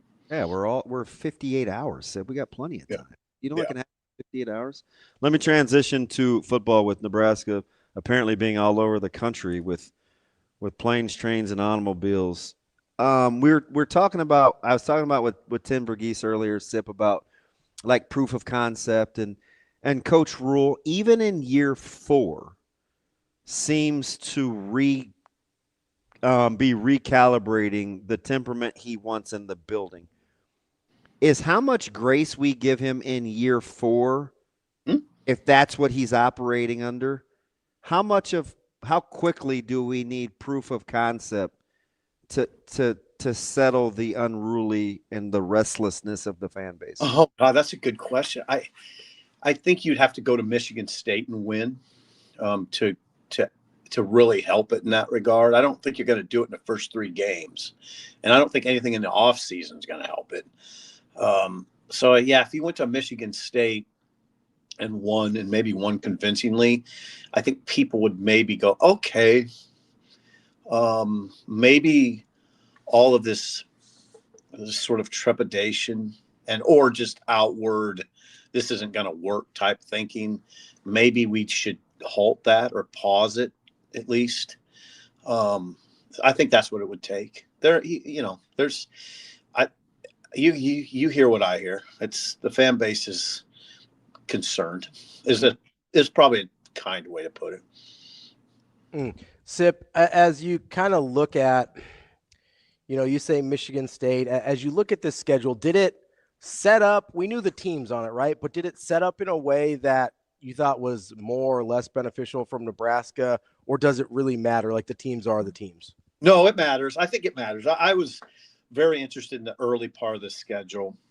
And I kept saying game 4 to me was important, that was a game that wasn't at Indiana, or it wasn't at Oregon, or it wasn't at Ohio State. I thought that was important, that you could maybe get to 4-0. And in this case, it's at Michigan State. Then you go to Maryland, or then you play Maryland and Lincoln, and it allows you to maybe get established. That's not the greatest way to say it, but build some degree of foundation as you head into the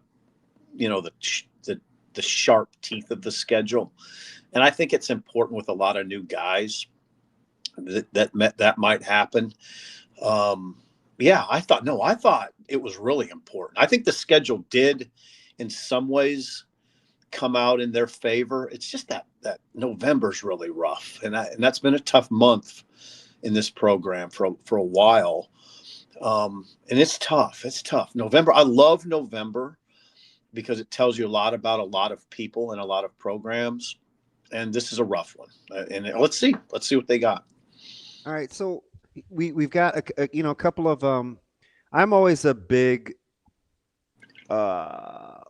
fan, or I root for solutions, right? More like rest, bitching and moaning. And so I do like, I can eat the meat and spit out the bones, where I get some of the hires are on him, right? I mean, Brate, but I do like the self-awareness to correct quickly. If I'm looking to give a little bit of grace, where's the position group or the hire that you think I could see at the quickest? And it's like, oh, okay. Like, he's made amends, autocorrect. That happens in big business. He's got a lot of people to oversee. You're going to make some hiring mistakes. But who's going to be your poster child? Oh, for that. I mean, I don't look at, I'm going to give you an answer that doesn't exactly fit the question, but I almost look at it the same. It's the quarterback position. Not that you change coaches, Glenn Thomas, and Dana, but I like what they did there. And that's, frankly, it's Calandria that gives me, I'd say, hope. And because I think he's going to energize the program. I think you'll see it pretty quick. And that pivot that they made, to me, is impressive. I mean, Matt Rhule talked through it recently, and it was really good. I thought it was a great look, like the way they pivoted to him off of Minchie. And why do I say, I almost look at it the same as like a coaching hire, because the quarterback position is so important. And you're talking about a grown man that they brought in, a highly paid one. He's making more than, you're asking me about, Corey Brown or Roy Manning or Lonnie Teasley or Jeep Wade. Well, this guy's making more than any of them. Taylor. Yeah, they're making more than any of them. He's making more than any of them, Calandria. So I almost look at it like the quarterback position, to me, is what gives me the most optimism right now. I like Dylan. Everybody knows that. I'm a big fan of Dylan. But I think that sometimes it's just like, it's almost, you look at it like when the Bills fire McDermott, you're like, what the hell? How do you fire him? Well, sometimes it's just a change of voice, a change of look. And I think I'm not being critical of Dylan when I say that stuff about Calandria. Sometimes it's just a change that helps. I just want to see him be able to operate off script. Yeah, everything isn't perfect. Like that's my favorite thing to watch. Right. Off script, make a play, hang it. Yeah, and it's just a little different look, or a lot different look, and I think that can be helpful. As far as the coaches go, I hope it's RH. I mean, I hope that's what we're talking about. I mean, I hope that Rhule's kind of taking a chance in that one, I think, in that hire, because, for obvious reasons. It's sort of a chance he hires, the way I look at it. He obviously sees something there, and you just, as a Nebraska fan, you hope he's right. You hope Rhule's right on this one. So that he has that's a gigantic. You know what's funny hearing you say that? What?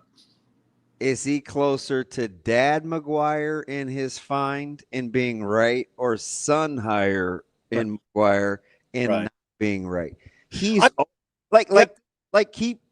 is he more Fran Brown? Is Corey Brown? Is it, you know what I mean? So that's interesting. That's interesting to see where your barometer is with being on the forefront of finding a guy early.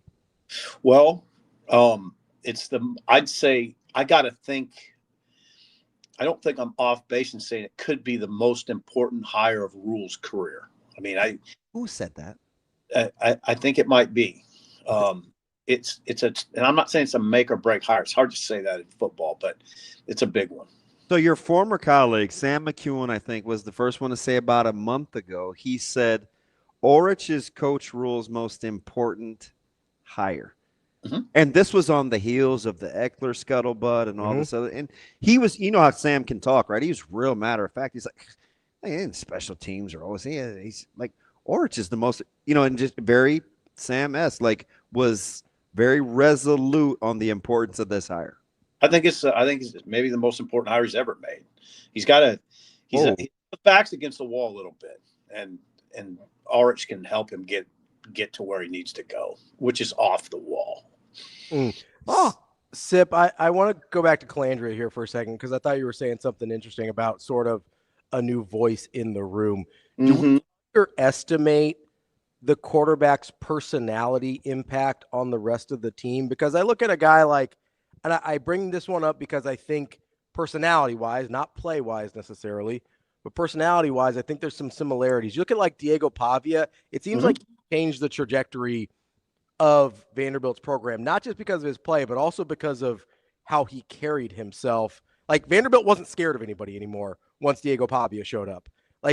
Do we underestimate that factor? Because for whatever Dylan was or wasn't, he didn't seem... He was cautious. He wasn't that, right? No, but here's the thing. He was a freshman. I mean...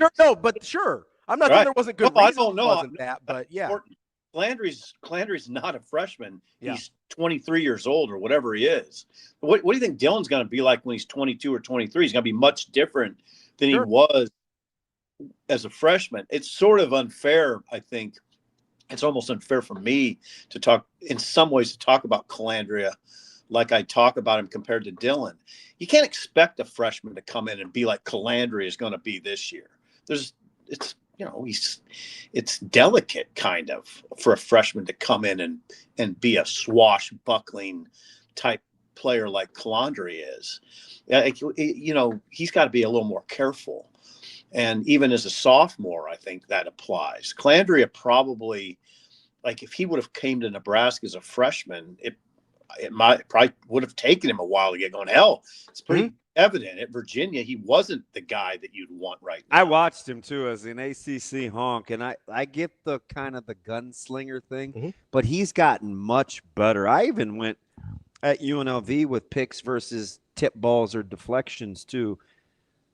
While he has that step on your throat, let your balls hang mentality, he has gotten better taking care of the football. Yeah, and what I'm talking about too is it's just my opinion, but you see it a lot all over the country, is I'm not big on thrusting a freshman into this world. To a place like Nebraska in the Big Ten and say, hey, turn that program around. No, I'm not. It makes way more sense to me to go get a guy who's grown up and put him in that world, because it'll be easier. It's hard. That's one thing I hope people learned. It's you pluck a freshman and put him in there and say, play like you're a senior. How often do you see it? You don't see it very often. Especially with guys, and I kind of did a deep dive on this, Sip, especially with guys that don't move. Like Right. Mobile quarterbacks, you get away with it sometimes, but it is insanely rare for a true pocket passer who's not really a threat with their legs to do anything positive as a true freshman. It just doesn't happen. Really hard. Yeah. So that position, to me, you can tell I'm very excited about that. I like the position in general, the way they've structured it now with Kalen and with Latif. I like it. I can't believe he came back to fall into their lap. That's a good job of not burning bridges. And I get it. He would come back and do Bible study and stuff, and those were his guys. But it's hard to develop quality depth in that quarterback room. Yeah. And Kalen's a guy you could pencil in if something happened to you can play him. Flanger or Latif, and you can play it's not gonna cost you. Over the long, it might over the long haul, but not like you can win a game with them and feel good. Right. So they're in good shape there. Sip, I was curious because this is, I think, why we initially wanted to have you on, and apparently we're just going to keep the show as long as we want to, I guess. That's fine. The one thing I did want to ask you about is, and DB asked this of somebody earlier, was if you're taking a position group with a new coach and saying this is the best proof of concept for future recruiting. So basically we're talking about O-line, D-line, and secondary. Those are the main spots with the new coaches, right? Or the three most maligned, I think is where I kind of started it. Which of those do you think is most likely? I'm going to ask it a little differently than you did. Which of those do you think is most likely to show the type of improvement that they can point to and say, this is our proof of concept that what we're doing works? I'd say O-line because of what they added, but also because the two guys they got coming back, I think, are really good, Evans and Pritchett. Yeah. I thought Pritchett played well down the stretch. He kind of turned the corner. Now, I'd be interested to hear what you guys say. You're really astute. I am one. He was the only guy that I felt like was must retain. Pritchett? Yep. Yeah, we had that conversation. Because of how he played down the stretch. He was really good. He was really good. Yeah. Yeah, I thought he was the second best player on the field in the bowl game. Yeah. Behind that quarterback for Utah. And then Evans, if someone would have come and plucked Evans, it would have been an SEC team. He's pretty good. I mean, he's not. And he was extremely close to Donnie. I'm sorry. He was extremely close to Donnie. Yes, he was. He kind of has that sort of personality. So those two guys, and then what they added, I like what they added. I like Brendan Black. I think he steps in. You hope Bobalade is that guy, and then they have the guy from Baylor that I think can step in, Mubenga. I think it's that. I think I better be that. I mean, I'd say it needs to be that. I hope that's the group that shows Jeep Wade, proof of concept, Lonnie Teasley, all that. I hope it's that group. My man. Did we miss anything? I think we covered it all. Sip, that's rapid fire, buddy. How you feeling about that? You good? What's that now? That was rapid fire. Do you feel okay? Did we let you off the? You guys are high level. I mean, you got to be ready. That's why I don't like to do it like on the fly. I like to be ready for your show because it's not simple. Well, thank you. I think. Yes. I got a new M one. It's Stephen Margarita Sipple. No, that's like that sounds like I belong in Tijuana.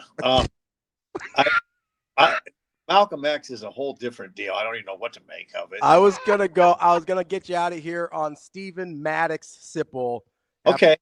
After one of the great pitchers of all time. Yeah, I had a pleasure of seeing him pitch. I'll take that. Crap. Was that really a pleasure? At what point in his career was that? He was with the Padres. Oh, so that's late. That's late stage. No, am I mixing him up with Glavin? I mix those guys up a lot. Glavin was never a father, so I do think you're right on Maddox. Okay. God, But that was late career Maddox. But I'll be honest, even late career Maddox, like seeing him get guys out throwing like 82 was kind of fun. Yeah. Dodger Stadium. And wow, what a Sip, you know all about not having your fastball. Is that what you gravitated towards? yeah.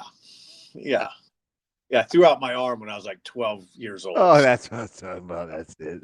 I appreciate you being kind to me in Vegas when I really just wanted to spar and box, man. Thank you. God, hey, Ravi, it gets a little too much with Damon. He's like assaults me. Oh, God. I mean, I'm you weigh 40 pounds more than me. I mean, dude, I'm 219. Yeah, and I'm 179. So there you go. Hey, that's 40. That's good quick math there, Sip. Yeah, there you go. All right. 40 pounds more than me. And you're always coming up and flexing and throwing punches at me. I'm like, man, you got to come down if we're going to do this, okay? What's the catch weight? Like 190? 200. Yeah, 190. You got to lose 30. No, I can't get to 90, but I can. I know. I can get to 200. He's trying to say Sip's not interested in making the fight. He's trying to get a number you can't get to. Sip, you hit hard. Like, there's always a chance. 58 years old. I'm 51. Did you see Tyson fight? Almost 2. Yeah, I saw Tyson. That wasn't good. Yeah, but he took a dive. Who cares? He could have killed Jake, or he could have killed Paul if he wanted to. Ooh, I don't know. Are you serious? I don't think Sip's taking a dive. He's gonna let them hands go. What I do? Just so you know, I've learned to punch down. At 5'2", you don't really have an advantage. 5'2", is that what are you saying here? He's not Shane. What are you talking about? I'm just messing with you, Sip. 5'8". And stop ruining good tequila by having them in margaritas. Just drink the regular tequila, Sip. I've gone to mezcal a lot, so. Ooh, I don't like mezcal. Sip, do you like reposado? I don't know what it is.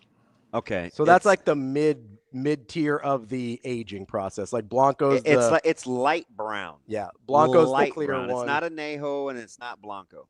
Okay. All right. So I'd probably like it. Yep. You need go look up 818 reposado. Okay. It's a good price point. You Richies can afford it. Yeah. Feel good about it. Okay. It 818 reposado. Thank me later. Okay. All right, buddy. Good conversation. I enjoyed it. Thanks, guys. All right, I'll give you a love hug next time I see you. I wish you would. See you later. All right, buddy. See you, Sip. That is Steven Milo Sipple. He's a good dude. No, we love Sip. Real quick, we got to get to Bet On It, brought to you by Warhorse Sportsbook and Casino. There's some good games we got going on here. Some good basketball games. Are we doing today or tomorrow or the week? Wherever you can find lines for. Well, The one I'm looking at, maybe first and foremost, is Michigan State at minus 1.5 for Michigan. That's on the road, though, in East Lansing. How you feeling? I am all in on the rabid Wolverine. It's really just a point. Yeah. But give me Michigan on the road. I think May greater than Izzo. I agree. And I don't like Michigan State's offense. What offense?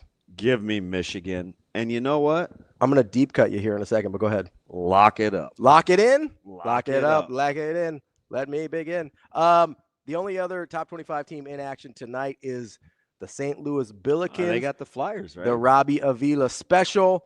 They do have the Dayton Flyers. 10.5-point favorites for SLU. Oh, God. I went to an educational conference in Dayton. That is like the armpit. I'm sorry, Daytonians. It was not a nice place to be. I don't think we have a big Ohio audience. It's a very urban school district. Okay. 10 in the 10 in the what the hook gonna be? I like the Lou. They're pretty good. Although Dayton will be They're not bad. They're 5-3 in play in conference play. They're 14-7. Like Dayton's not bad. They'll be punchy. They're always gonna give them a go. I'm taking St. Louis. But give me the Lou. Yeah, give me the Billikens. The Fighting Andrew Rogers. All 10.5 of them. Yeah. He's a Longwood? No, not Longwood. Lindenwood. Lindenwood. He's a Lindenwood guy. Lindenwood. He would never root for the Bills. Did you ever see the show called The Wood? I mean, not to end the show how we started. I did not. It might be a little too ethnic for you. That is. It's a lot of little brothers growing up into men. It's called The Wood. That is Bet On It, brought to you by Warhorse Sportsbook and Casino. Make sure you get out there. Great place to place your bets. Don't give your money to Iowa unless you're a trader. That's all I got to say about it. Keep your money. Like Joe. Yeah, keep your money right here in the state with Warhorse Sportsbook and Casino. Go hang out there. They got the Ale House. They got places. They got table games as well. Make sure you get out there as well. That's DB. I'm Ravi Lulla. It's Hurrdat Sports Live. We'll be back on Monday.